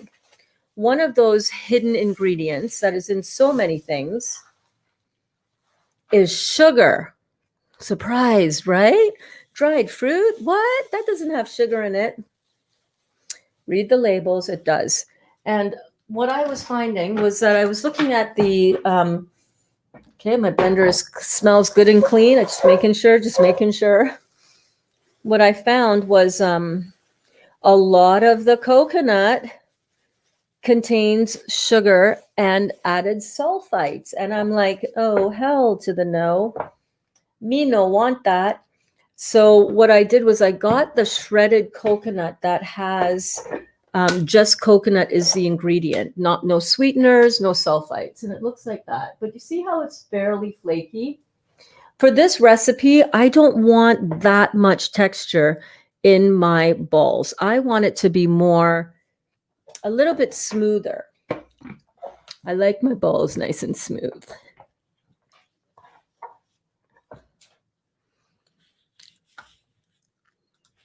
I like I want this to be like a truffle, right? So really smooth, really silky. So what I'm going to do is what I did was I got the coconut flakes, and I don't have a dry blender. So a dry blender is the kind of blender that is designed to grind dry material. I'm going to go ahead and still blend it up in my regular wet blender just to get the flakes kind of chopped up a little bit finer. You know what I'm saying?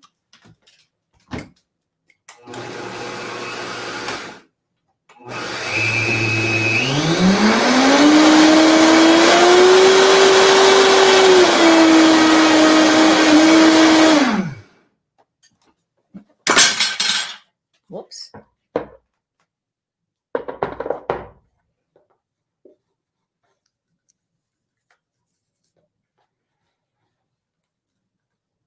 But I don't want to grind it into a coconut powder either. You know what I'm saying? I don't want coconut flour. I want a coarsely ground dried coconut. And I think I've achieved that. So let's just dust off my fingers. How's everybody doing out here? I like my balls really smooth.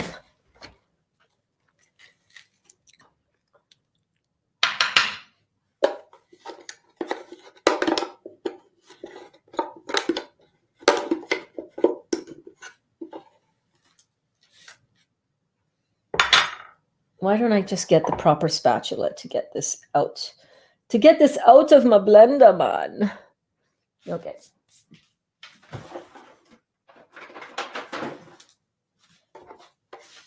There we go.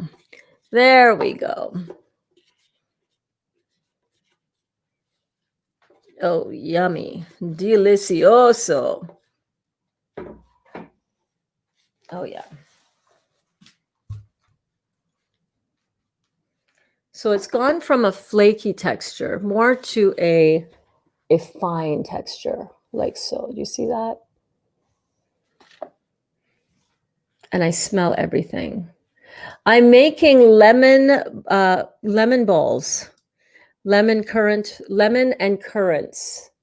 So you see that? That's a beautiful, like the driven snow outside of my window. Look at the snow falling down outside my window. Look, it looks just like that. Okay, beautiful, beautiful. So Amanda, if you just got here, you're right on time, girlfriend. You're right on time. We are making some lemon. Now you can, the recipe that I wanted to make these I had this idea in my head for cranberry bliss balls. So, you know, like at Christmas time, how Starbucks has their cranberry bliss scones. Yeah, I wanted to make a cranberry bliss ball, only to find that all of the cranberries that I could see were all sweetened and had sulfites in them. And I am not about that right now. So I'm like, okay, no worries. We can do this. We'll just use a different dried fruit. So for our accent fruit in this, first of all, for our main base of this, we are using these beautiful medjool dates that I've been soaking since this morning. This morning? Yeah, I cut these up this morning, and they're soaked up beautifully. They've reconstituted. I've removed the pits and the seeds from these. The pits are the seeds. The pits and the caps I've removed. What I'm going to do is I'm going to add this. I'm going to use some buckwheat flakes. I'm going to add in some zest of a lemon, and I'm going to add in some dried currants in lieu of dried cranberries. And I'm going to whiz that all together, and it's going to come together beautifully, please, because this is the first time that I'm making them. Yes. I am doing it with you because I knew that if I did this myself beforehand today, that I would be not feeling like doing it again. So I'm just going to get the zest off of a large lemon.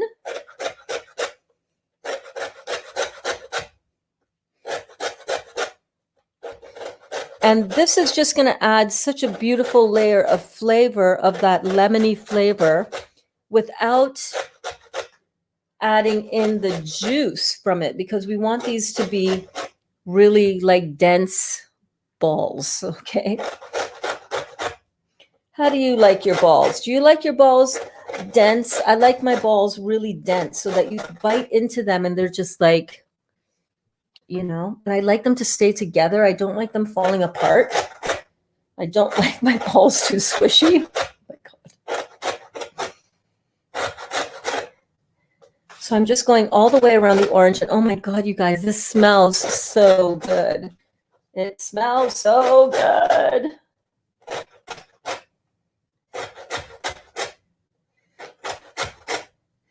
But I'm not going to lie, that's a lot of work. You know what I'm saying? But that's okay. It's going to be worth it. It's going to be worth it, birds. It's going to be worth it. Keep going. Stop complaining.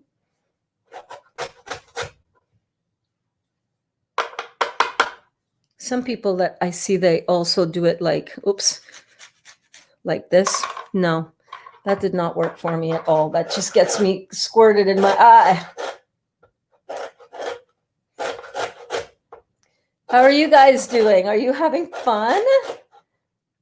So this is a super simple, really easy recipe.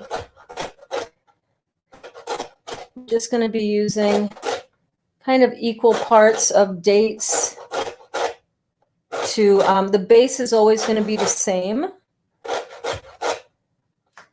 with dates, buckwheat flakes, and coconut. Super easy. And then you can just change up the rest of what you want to have flavoring your bowls. So another one that I want to try, another recipe that I want to try is a peanut butter chocolate, Reese's peanut butter balls. But way better than Reese's peanut butter, I got to tell you. Way better. So that's all we're going to use. We're not even going to use the juice out of here. And we just want to get it so that we just get right close to that white without too much of the white showing through. Yeah. And I don't know, how much is that? What will we say? What would that measure out to? Let's see.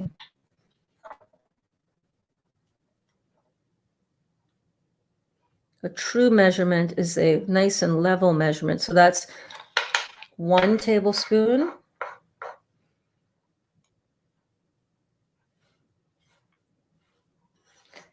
Oh, look at all that beautiful citrus oil. The oil of abundance, right, Danielle? Or is that just orange oil? Okay, there we have it. 2 tablespoons of lemon rind. You can also change this up, right? You can do orange. Oh, orange and chocolate would be really good. Just get some nice orange rind in there. So I just want to double check my recipe so that, because like I said, this is like the first time I'm making it. So I'm like, wait a minute, where's my inspiration recipe? Recipe, please.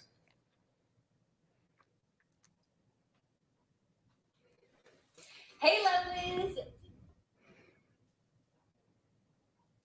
So this recipe is inspired by the Domestic Geek. They had done these beautiful energy bites, and they used 1 cup of medjool dates, pitted and soaked in warm water for 50 minutes. These have been soaking for a couple hours.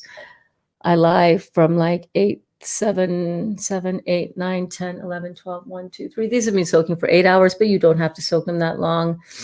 And then from there, we're going to add in our other flavors. So the lemon and the blueberry, the currants, not blueberries. I was looking at the blueberries as well, and the blueberries all have sugar in them. And I was like, no.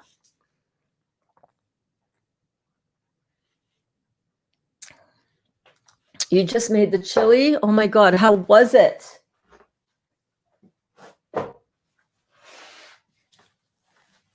And did you give some to Eric, and did he like it?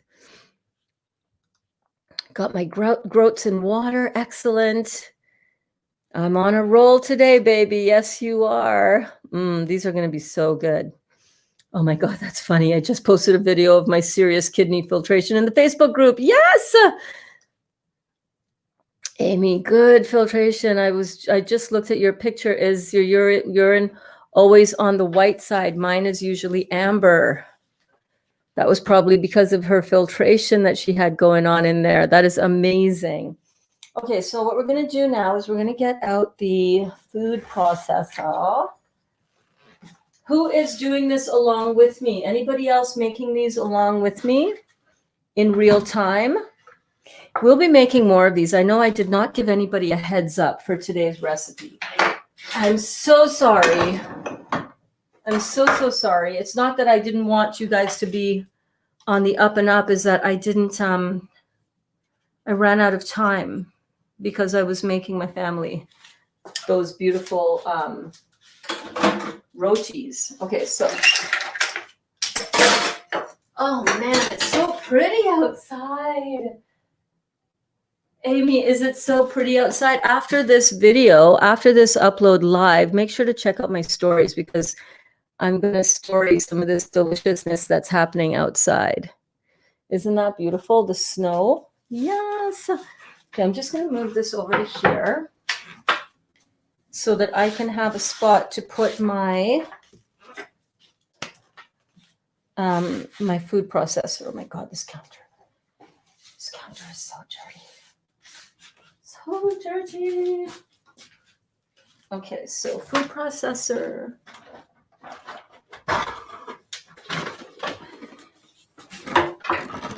There we go.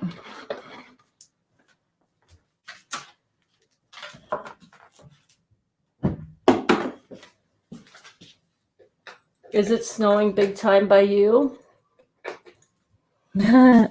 Yes, Danielle is making her swamp juice. Can you put the recipe on here and I'll show it in the comments, Danielle? Her swamp juice is the best. Oh my God, it's so good. And Louise is like, swamp juice? I was just today thinking of you and your swamp juice. I'm like, man, I miss it when Danielle and I used to hang out together and she'd be making her swamp juice and I'd be like, oh, that looks so good. Okay, so I've got my food processor here and I'm going to put in one of these dates and have these soaking.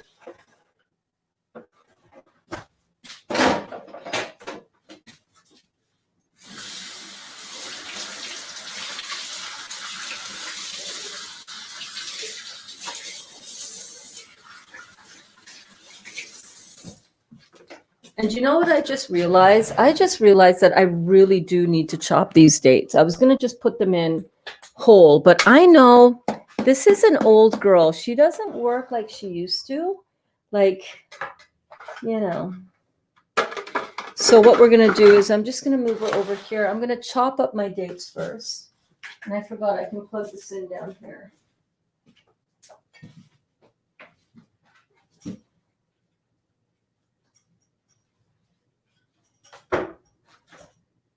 And why are these onions not put away?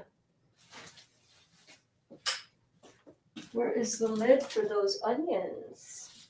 I want to put those onions away because I love the smell of onions, but when I'm making something sweet, I don't really like the smell of onions going on. You know what I'm saying? Okay, there we go. Sorry, I'm gonna bring my cutting board back, especially now that I've plugged in my food processor back there, so I don't need to worry about that. Yes, put your recipe for your swamp juice so I can give these awesome people your recipe. It's so good.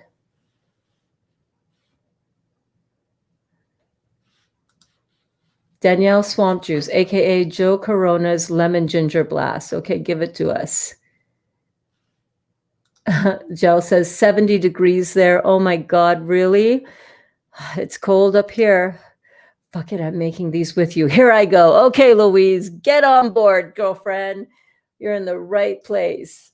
Okay, so first I'm going to chop up those dates. So I'm going to do 1 cup of chopped dates.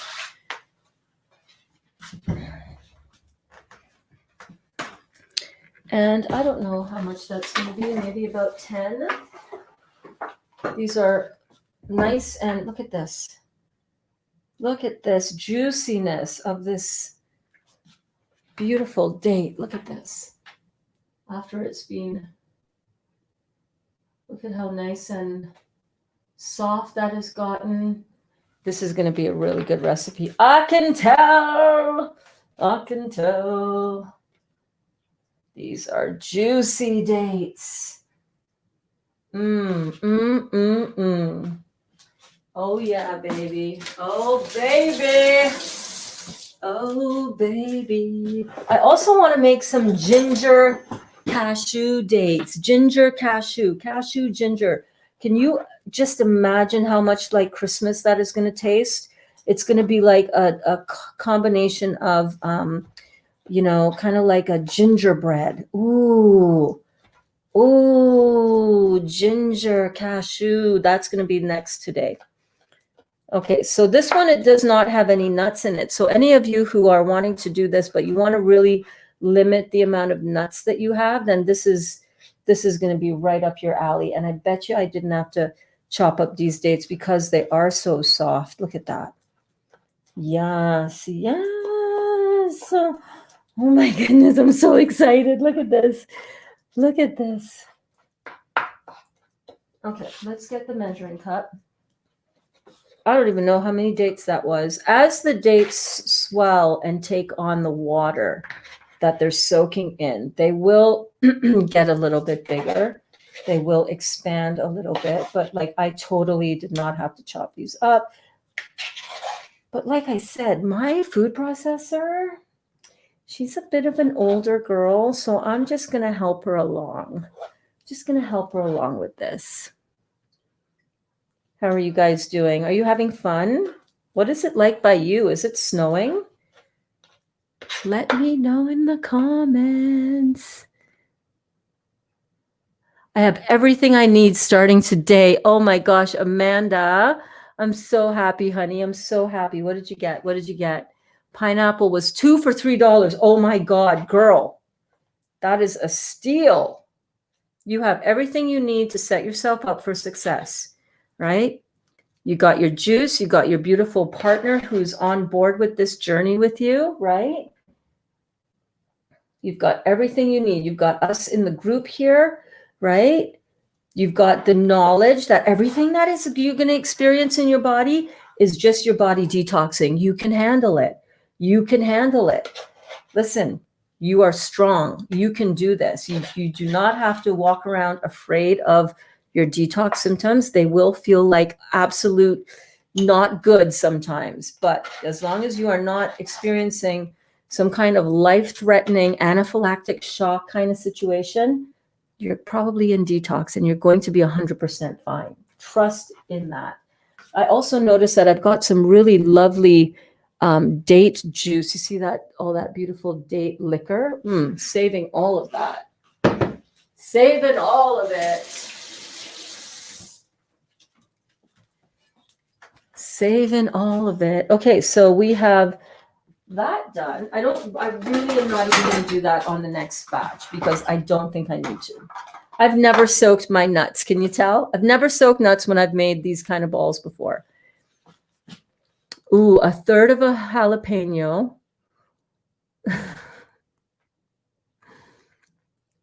Danielle, give it to us all in one, babe. Give it to us all in one. She's like, oh, let me put in. I hope you post these recipes. I always do goodie trays at Christmas, but never eat them because they have so much sugar. This is so easy, and I will post the recipes for these, but jot this down. First thing you want to put in is 1 cup of soaked medjool dates. Super easy.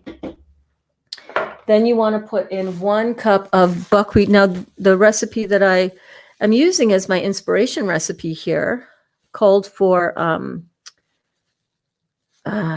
oatmeal, but I don't eat oatmeal because it's a grain, and grains are complex carbohydrates and acid forming in the body, so I don't do that. Amy says, Gel, my filtration will be heavy like that when I've eaten fat or cooked food or even salads with avocado, but usually it's very clear with only a tiny bit of flakes. Well, then maybe that's what you need in your body for your filtration to be heavily filtered. Eat a bit of that fats. That's your body speaking to you. No, you don't have any dates. What happened to all the dates? I thought you just had dates. It's chilly, but no snow. Where are your dates, girl? If you don't have dates, you can use any other dried fruit. You can use these apricots, dried apricots. You can use, put that back down there. Dried figs. I got dried figs the other day. Where are they? Yes. You can use these kind of figs, right? You can use those. You can use raisins. You can use any kind of dried fruit. Just make sure that it doesn't have any sugar in it.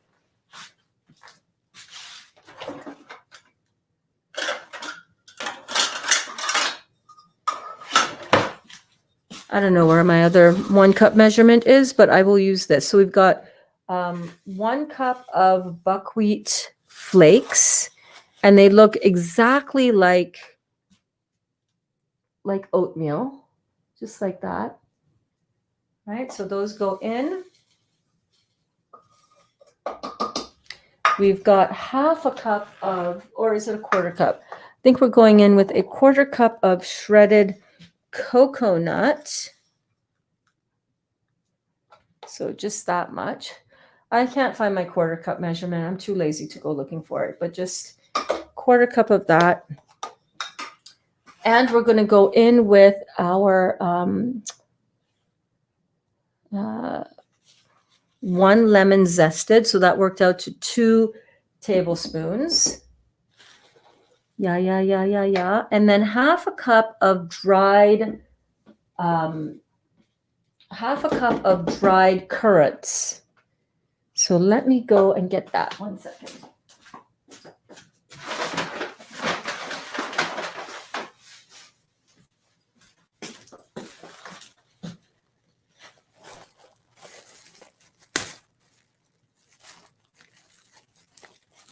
I don't know why I tied these bags so tightly. I don't know why, man. I don't know why. So a half a cup of dried currants.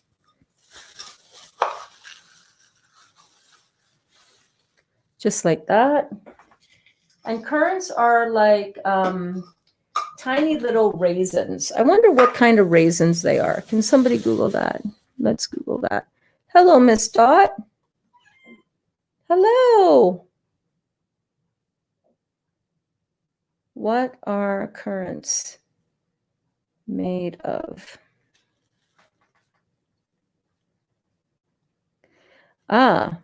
They're made by drying a variety of small seedless grapes called black corneth or carina. Very good to know. Okay. All right. So all we're going to do is we're going to pop the lid on and we're going to give it a whirl.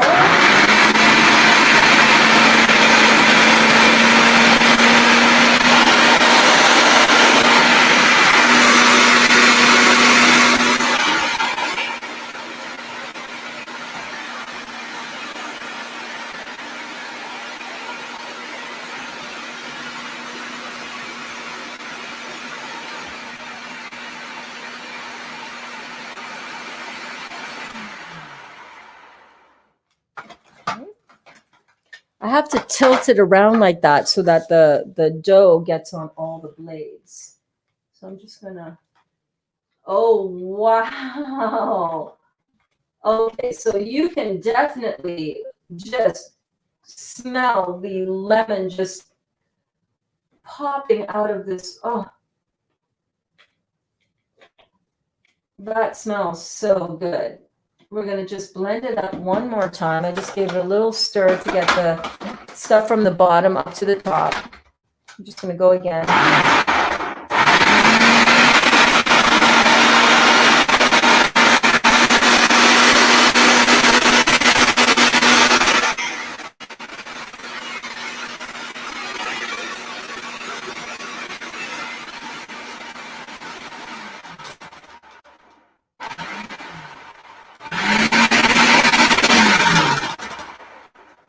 God, I so need a new food processor.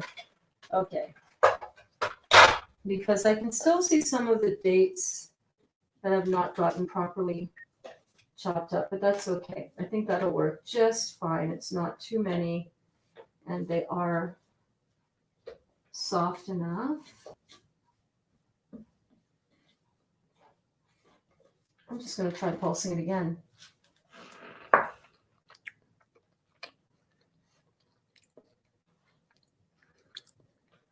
That's really good.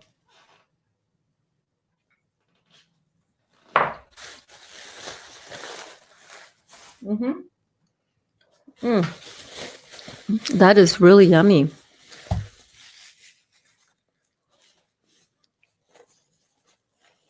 I think I want to add a little bit of coconut oil though.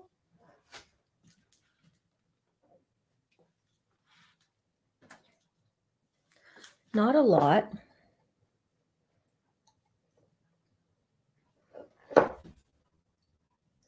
What you could also do here is you could add some, you could add so many things. You could add a little bit of ginger for that lemon ginger kind of flavor profile.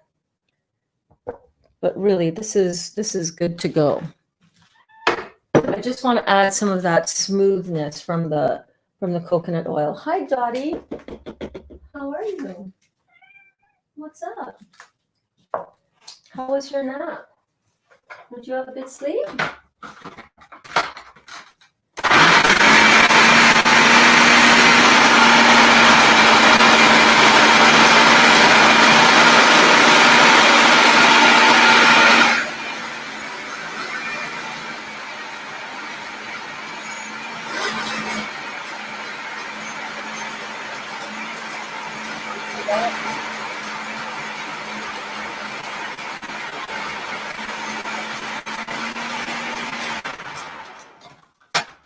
Yes. Now we're talking. Oh yeah. So that's kind of what we want, like that. Like a really thick cookie dough. Oh yeah. And then all you want to do is you want to take it off, scoop some out. And we're going to start just putting this on a plate with a little piece of parchment paper so that it doesn't stick. And you're just forming them into little balls or big balls, depending on how you like your balls. If you like your balls a little bit bigger, you can make them a little bit bigger. If you like your balls like 1 bite size or 2 bite size, then make them accordingly. So let me get a plate or a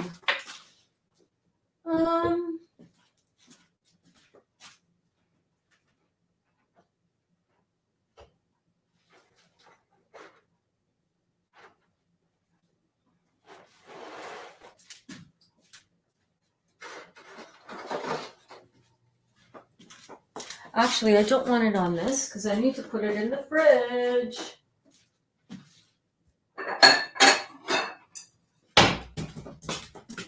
So I'm just going to put it on here. And where's that? Let's put it up. But you see how easy and quick that was, right? We didn't use any excess sugar, no processed sugar. So this is going to be totally anti-inflammatory. Oh my God, yes. I love me some anti-inflammatory stuff. And you can even roll this in a little bit of the coconut. That would make a really nice addition. But before I do that, I do want to just form these into the balls first. Let's just do that part first. And then I'm going to just pop them in the fridge, get them a bit firmed up. And then I'm going to come back in with the coating for on top of them. But let's just form them up like so. But yeah, that looks really good. How are you guys doing? Are you making them? Louise, how did they turn out? How did they work out for you, girl? Let me have another taste.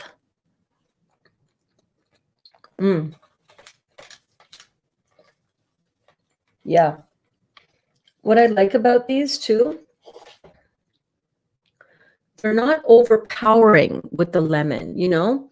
You don't want it to be bitter, for sure. You know me and bitter, I hate that. Oh, I think I hear somebody coming in. Is that Dally? Hello. Right on time. Right on time. They need to go in the fridge though. If you don't mind, if you can just put this, since you're on that side, put these ones in the fridge and then they'll firm up in a couple of minutes. And then we can taste test them. But these are the lemon balls.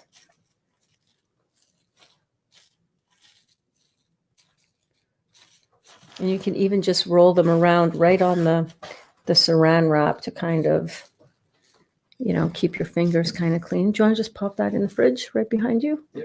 Thank you.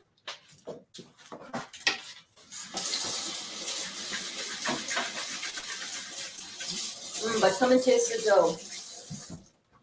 It's good. It is good. It is very, very good. It's a lemon currant dough.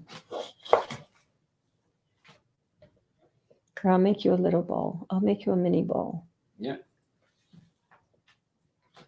So just made a little mini one and just going to roll it in some coconut, the coconut flakes that we blended up.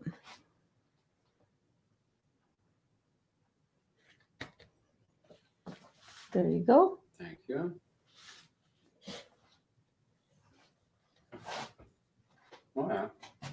It's good. Those are good. And then I made the pancakes. Yeah. Yeah, the scallion pancakes. Mm-hmm. So yeah, so I'm just gonna want another one. I'm still full, but yeah, I'll have that. But yeah, I'm pretty full from earlier lunch. They're cute. They're really cute Mm-hmm. and perfectly timed Mm-hmm. for the snow outside. Look, they look like a little snowball, little snowman. Yes, kitty. Yes, they're hungry. That's a feed me cry. So you can just make them into little balls. You can actually roll them right before you put them in the fridge. And there you go. A little lemon ball. Let me taste it. On this one. That's yummy. Mm-hmm. A little bit lemony, a little bit coconutty. We're going to make one more. Good.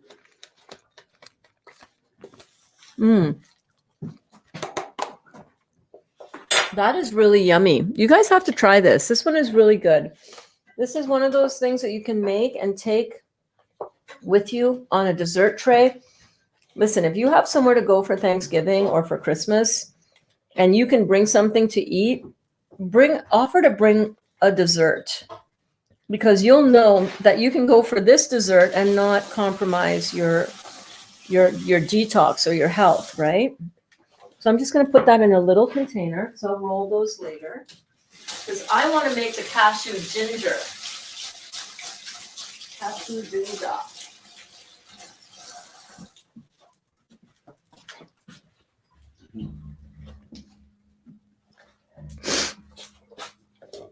Watermelon juice. Mm-hmm. What do you say? Do you guys want to make some watermelon ginger juice?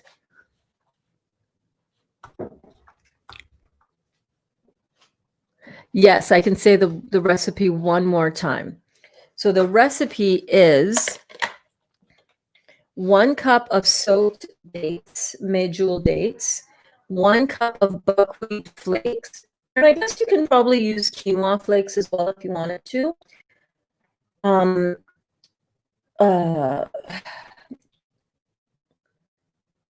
Quarter cup of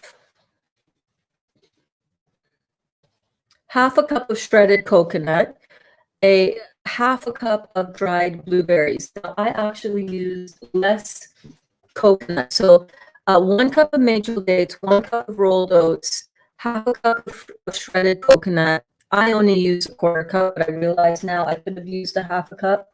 It's all good. It still works with a quarter cup. And half of a cup of dried currants and the zest of 1 lemon. That is some good dough. So I'm just going to put this over here so that I can get on to making the next recipe. And I'll just roll this dough out later. All good. But just in the interest of time, I thought we would just get on to making the next recipe. The next recipe that I want to do is, actually, I'm going to do it with this one as well, this starting base. And then the third recipe, if I feel up to it, the third recipe I'll do is the ginger one. Danielle says, Burns, I found a new favorite cooking tool. It's called a spurtle. I think I've heard of that. It's a must-have. You'll get rid of other spatulas and spoons because the spurtle is so awesome. That is amazing. Okay, I have not heard of that one. I thought it was something else. Give me the details. Spurtle, you say? Everything in processor but dates, chopping them now. Okay, go for it. Louise, loving the aroma, right? Daughter ringing, so I'm on pause for a few. I'll be back, no problem. If you coat your hands with coconut oil, they won't stick to your hands as you roll them. Great tip. If I have everything, I'll make cashew ginger. Okay, let's do cashew ginger next then. We'll do cashew ginger next. Cashew ginger next. Okay, cashew ginger is super easy as well. It is, hold on, let me go double check.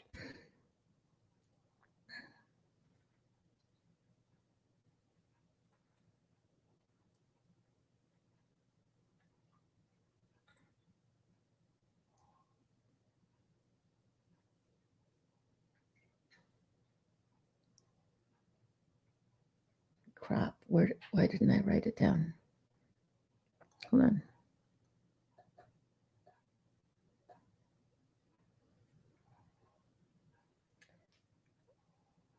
Okay, so let's just wing this. Let's just wing it. I didn't write it down. I'm going to use a cup of cashews. So 1 cup of cashews.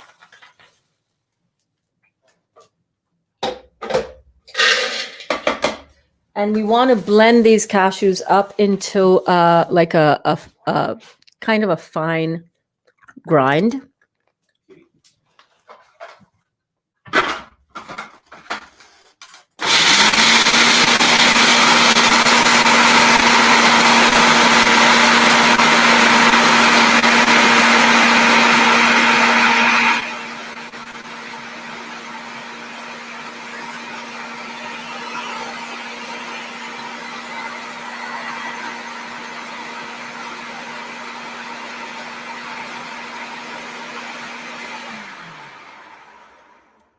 Whoops, I forgot that was on.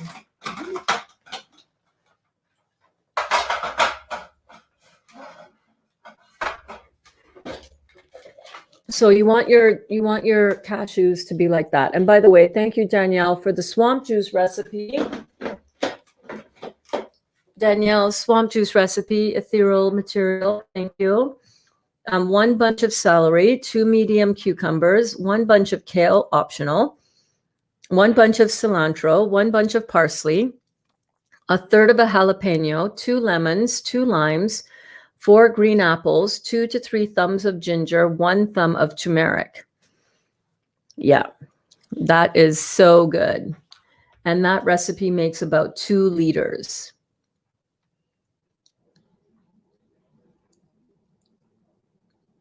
Let's see, where am I at? Where am I at? What about the salad dressing? I haven't made it as yet, Jill, but it is in the Facebook group. I was going to make the hemp ranch dressing today, but I changed my mind. Yes, Kelly. Kelly, would you? Yes, Alana, would you mind putting that swamp juice recipe, that one, into the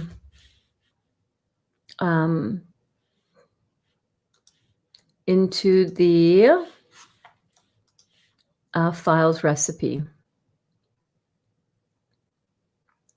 Let's see here.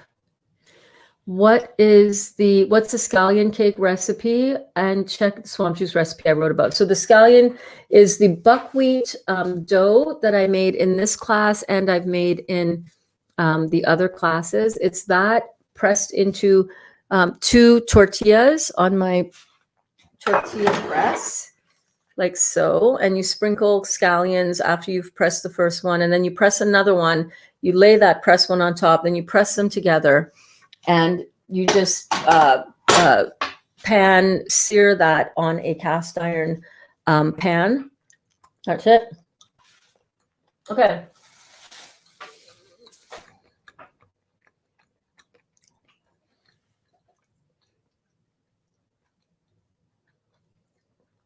So we're going to add the same amount of dates.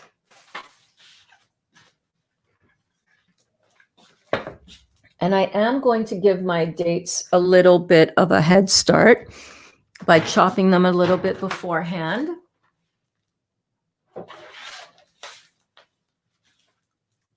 Don't need to dirty a new one. It's like Christmas outside, you guys. It's beginning to look a lot like Christmas. So I'm just grabbing a cup of dates. I just soaked a whole big batch today because I knew I was going to be making several of these recipes.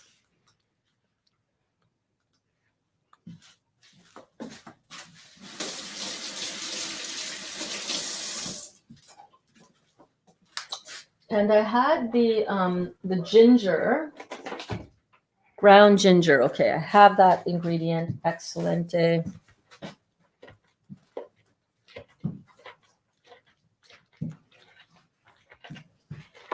No balls?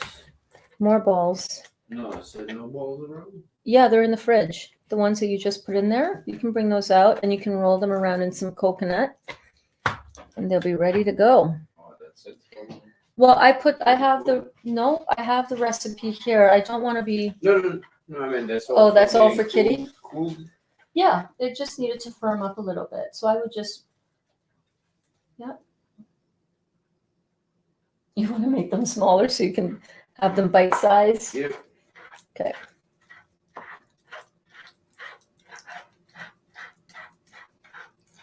You should do that.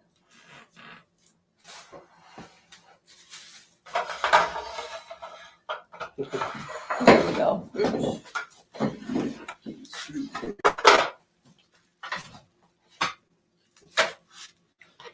So Dolly is just rolling some. You can actually go right over here. Don't be shy. So I've got a cup of smashed up dates that have been soaked.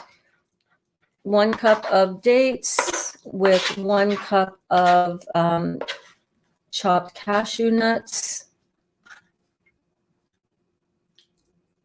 Just like so. How are they? Yummy? No. No, they're horrible. Yeah.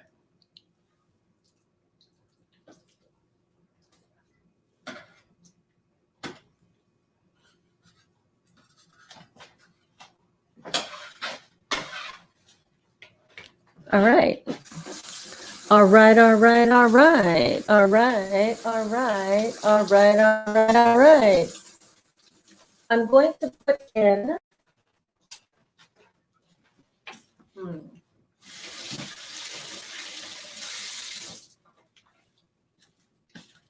Thank you all.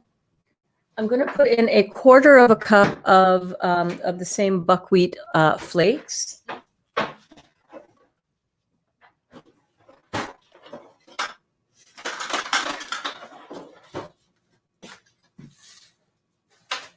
you using?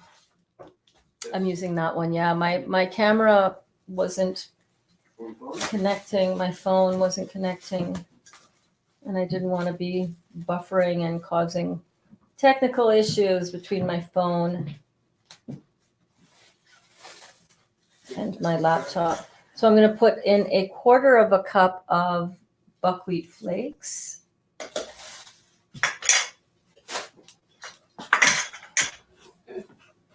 Let's get this out of the way. How are you guys doing? How are you doing? Yeah, someone posted the salad dressing recipe the other day in the group. I think if you go in the group and you just go into the top search bar, like where the little magnifying glass is, and then you type in salad dressing or hemp in the group, you'll come up. You'll see it come up. Not soaked, just raw. Yes, correct, just raw. You could soak them if you wanted to, but mine are just raw. I was talking about the lemon rolls, actually. For which ones? Oh, for the lemons? I'm confused now. Okay, all right. Louise is back. How's it going there, Louise? I know she wrote it down when she asked you to repeat it. Yeah, Alana. My dates aren't soaked. Is that okay? Yeah, your dates are, you can do this without soaking. I've done this before without soaking the dates. I just wanted to do that to see if it was easier for my food processor to process them, and it is. It is. It did make a difference. Okay, honey, I'll talk to you later. And now we're going to add in some ginger and then a little bit of salt. Actually, I don't need the salt. Let me just add in the ginger. So yeah, that's totally fine if your yours aren't soaked. Burns, please stop rubbing it in about the snow. You're gonna make me buy a plane ticket. Yes, come get a plane ticket. Fly over here. Mi casa es su casa. Dali says you can have all the snow you want, Duda.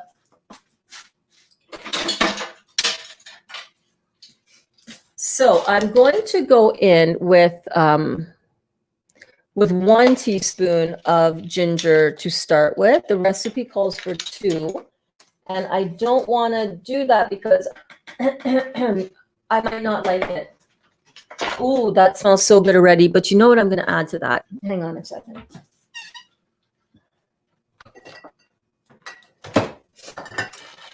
Okay. I got some molasses, and I want to add a tiny bit of molasses.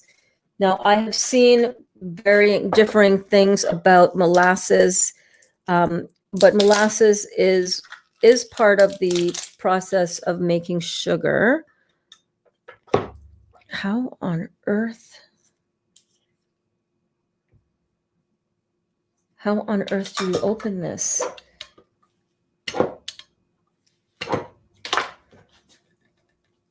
What the heck kind of seal is that?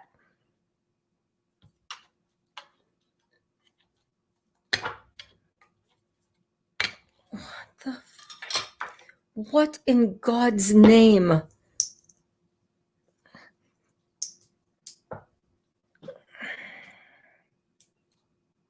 That is the strangest thing I've ever seen.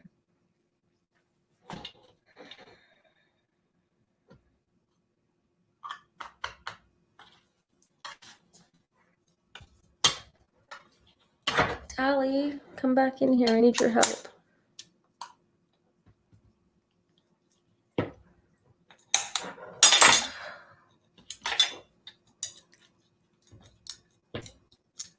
It's like this weird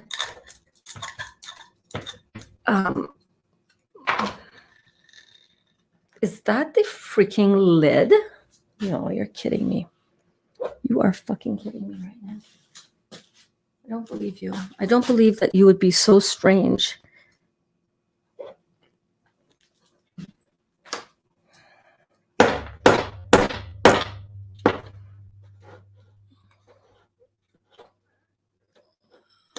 Oh my God. That was so bizarre. I totally messed up the lid, y'all.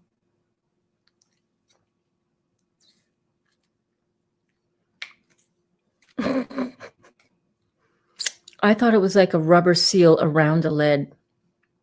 Oh, well. So I'm going to use a little bit of molasses in that. And I've seen varying things, but I have also seen and heard Dr. Moore say that you can have a little bit of molasses. And it doesn't have the same chemicals contained within it. Once part of the sugar processing is part of the process of making sugar, but it does not have the same. It has more benefits for you than side drawbacks, so to speak. So I'm just adding in a couple of teaspoons of molasses because ginger and molasses, am I right?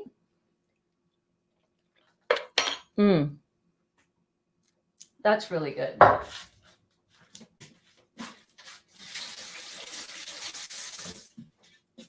Okay, and we're gonna just pop the lid on. Are you guys laughing at me for how I opened that jar? You gotta do what you gotta do. And then you can roll it in the coconut,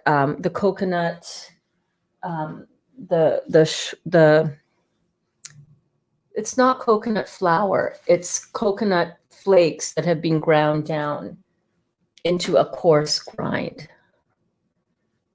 For the recipe file, yes, it should be in there. Delicious cilantro. Oh, thank you, Danielle. Hello. Delicious cilantro lemon tahini dressing. 2 tablespoons tahini, 1 bunch of cilantro, 2 lemons, 2 to 3 garlic cloves, half an avocado, 1 tablespoon of olive oil, and 2 tablespoons of dulse flakes. Let me screenshot this.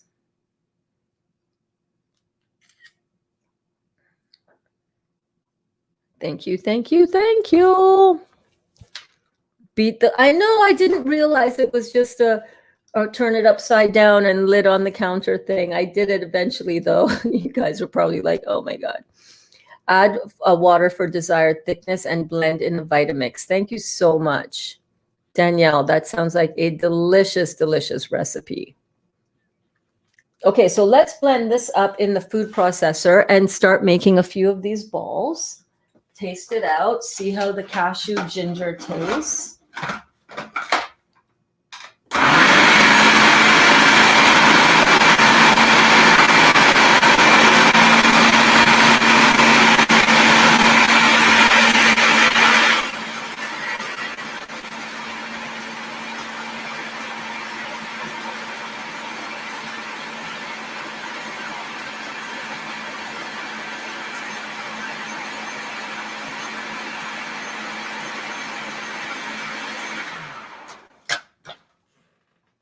Ooh, that looks and smells delicious, but I think it's a little bit too runny to make into a ball.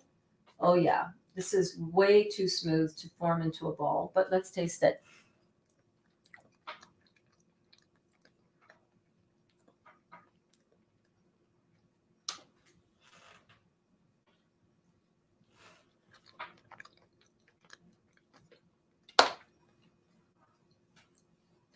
Very good. But to get this to come together into a ball, I'm going to add half a cup of coconut,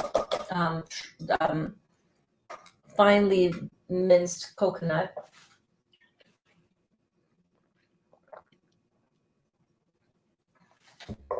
Not finely minced coconut. This is the shredded coconut that we pulsed in the Vitamix to get it to this, not coconut flour stage, but almost like I think they would call this like a macaroon, like so.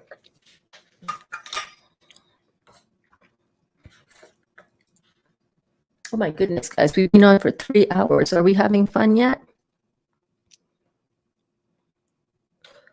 Okay, and then,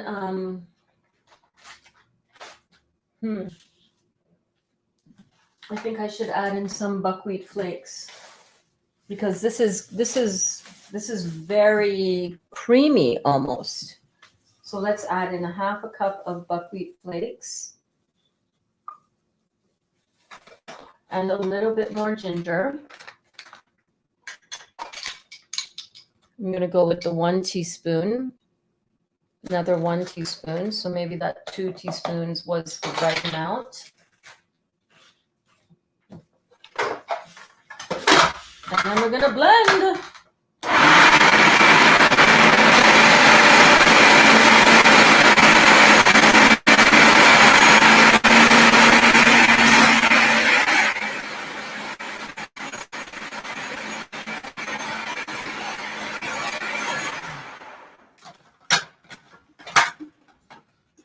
I'm excited. I can't get it off fast enough.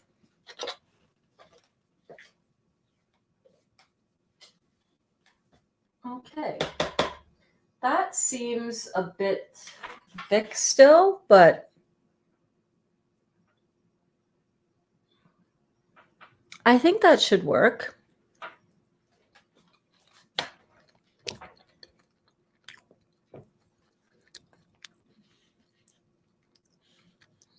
Mm. I think that's good.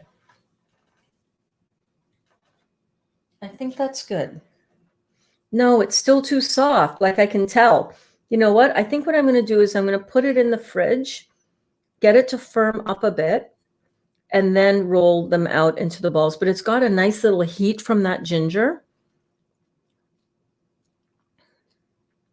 Let's roll one of these. Where did Dali put that plate? Did he put that back in the fridge?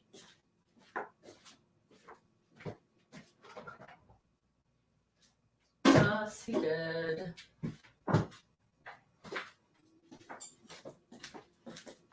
Yeah, he likes them a little bit smaller, so he can just pop them in his mouth. So what I'm going to do is I'm going to make this half of that size. So you just want to shape them into little balls. Yeah, see, these are firmed up nicely. Just make little bite-sized balls. Just a little ball. Just like so. Just a little spin it around on the spoon kind of thing. There you go. And these are the other ones, the lemon ones that we did. They're still kind of soft a little bit, but that's okay. And like Dali was like cutting them in half and then rolling them little size, a little bit better for him. But yeah, now they're a lot easier to roll into perfect little balls. Just like so. Right? Easy. You're improvising. What are you improvising with? What is your dried fruit going to be?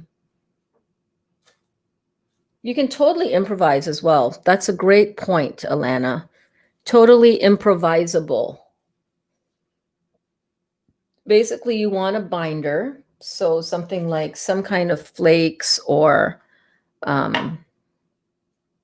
like buckwheat flakes or quinoa flakes, some kind of seeds. Instead of the nuts, you can also use any variety of seeds like pumpkin seeds or sunflower seeds would work great. Hemp seeds would work really well. And then all you want to do is you just want to roll them around in some of that same coconut, which we used for the, for inside of them. And there you go. Little beautiful little, very elegant looking, very, very respectable to take to an event. You know what I'm saying? And it's something that is not going to compromise your health. You're going to eat these and you're not going to feel bloated. You're not going to feel inflamed. They should not at all kick up any pain within your body because you're not taking in any acid food, right? Look at this. Look at how cute that is, right? Lovely presentation. And you just keep these in a container in your fridge. If you're not going to a party, you just want to make something up because you know Christmas is coming and Thanksgiving time is coming. And gosh, it's a different kind of year this year, isn't it? It's a very crazy kind of holiday season this time around. Who would have thought we would be going through the stuff that we're going through right now? Nobody. So if you're going to make yourself some kind of comfort food to ease the emotional pain that many of us are experiencing out there in the world as you are looking upon this world and going, what the hell is going on? I can't wait for 2020 to be over. No, dude, 2020 is the year that we met for a lot of us, right? 2020 is the year that we woke up. 2020 has been a powerful year for a lot of us who've been on a healing journey. It's the year that I met you. It's the year that I met Dr. Morse. It's been an amazing year. It's been an amazing year. So that's what you want to keep on doing. You want to keep on rolling these out. I'm going to, let me do a couple more of these guys. I'm going to roll, it's kind of big-ish. And then I'm going to just cut it in half and get 2 balls out of it. I need a little bit of saran wrap because I don't want to really get this. Screw it. Screw it. I'll just clean it. Just want to make these a little bit smaller. Like I said, I know he likes them little bite size, they'll pop in your mouth size. So I'll do some of those for him. And then I want to make the Reese's peanut butter one. You guys want to make the Reese's peanut butter one? And these are so good. They do not taste, this does not taste at all like too much ginger. I'm not a big, if you like more ginger, add more ginger, you know? Yay, Amy is back. Perfect little balls. Oh, yes. Perfect little balls. Or perfect big balls if you want them bigger. You decide. They're your balls. You get to choose. Alana says, I use a touch of coconut flour, then added a 1/4 cup more cashews. I have the dates, added a tiny bit of maple syrup, and a splash of pineapple juice. Okay, well, the maple syrup and the pineapple juice are going to make this too mushy, I think. But you let me know. Did it work? You really don't want any added, like even the little bit of molasses that I added to this, I think that kind of put it over the top in terms of liquid for this. All right, so there we have some, we've got 4 of the, it doesn't matter, they're balls. 4 of the ginger, a bunch of the, I want to taste the ginger one again, hold on.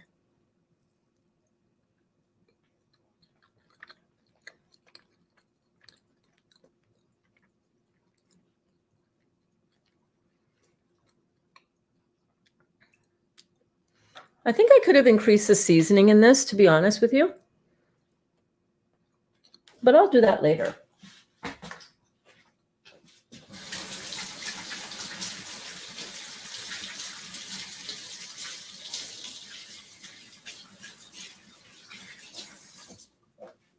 What I will do for that one is I will add,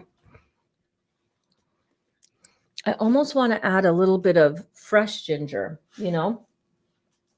But again, I don't want this to be the kind of thing that you eat it and it's like eating a big hunk of ginger.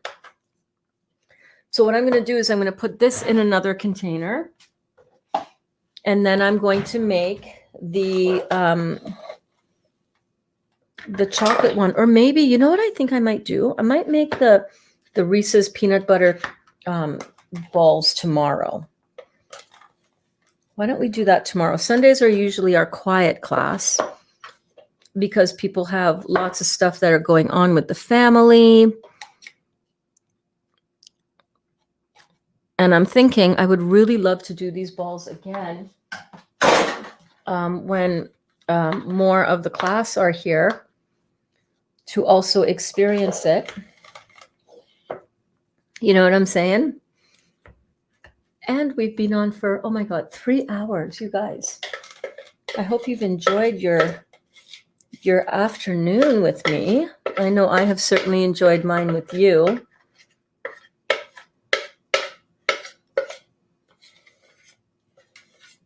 So I'm just going to get that out. I don't know. I'm going to ask Dali for his opinion on the seasoning for this one.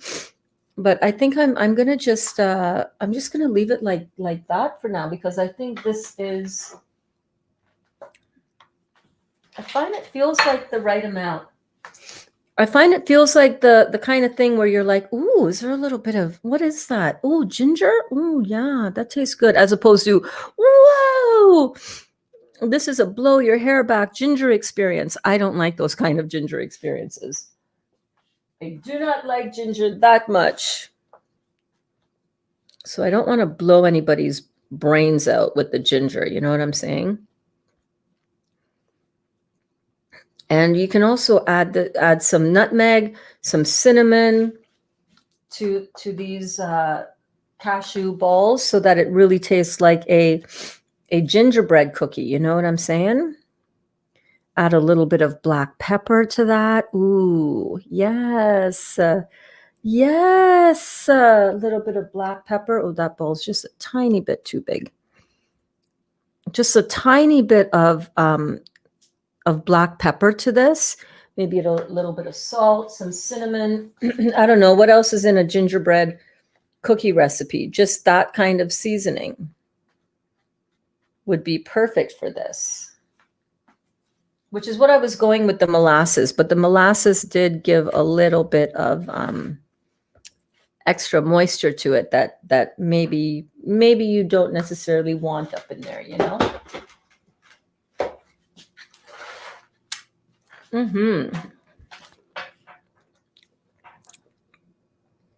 Perfect little balls, guilt-free, beautiful taste on these. Let me try the lemon one again.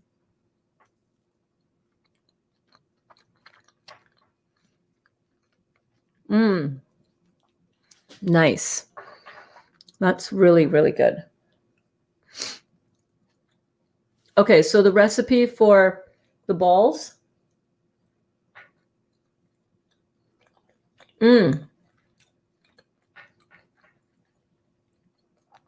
Those lemon balls are really, really good.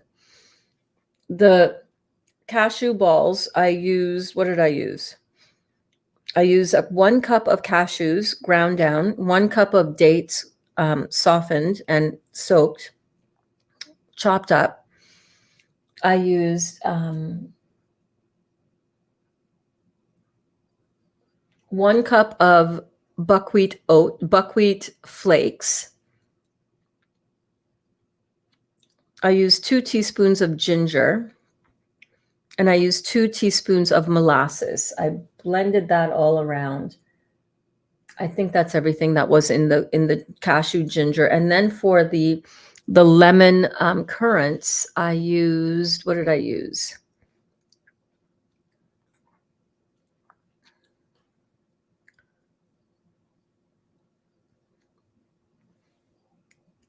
For the lemon one, I used 1 cup of medjool dates, 1 cup of rolled oats, a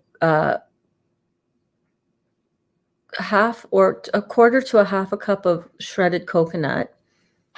And then I did half of a cup of dried currants and then 1 lemon zested. That was that one. And then I think so on tomorrow's class, I'll make the peanut butter cups. And if you want to try those tonight, that's really easy too. So the peanut butter cups are 1 cup of medjool dates, pitted and soaked, 1 cup of 1 cup of buckwheat flakes, a quarter cup of shredded coconut, a half a cup of peanut butter, 3 tablespoons of cocoa or raw cacao powder, and a quarter of a cup of peanuts. And that should give you the Reese's peanut butter cups. No, that's okay. You can improvise that way for sure. You use fresh ginger. How did it turn out, Alana? That sounds delicious. All right, my lovelies, I'm going to head out. I'm going to go chill out with Dolly. I'm going to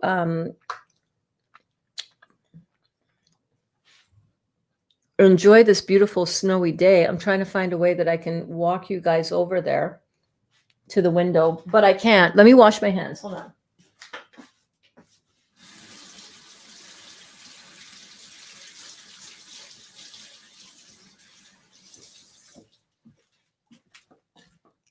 Oh yeah, that ginger one has just the perfect amount of ginger.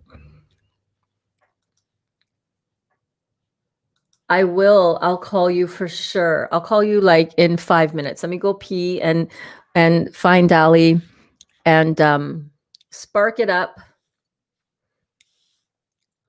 I love you too so much. So yes, I will call you in 5 minutes, Danielle. I love you guys so much, so much, so much. And follow me on the stories, on the Facebook and Instagram stories, where I'll show you the snow outside. It's so beautiful. I can do that from my phone way better. All right, guys, I love you. Mwah.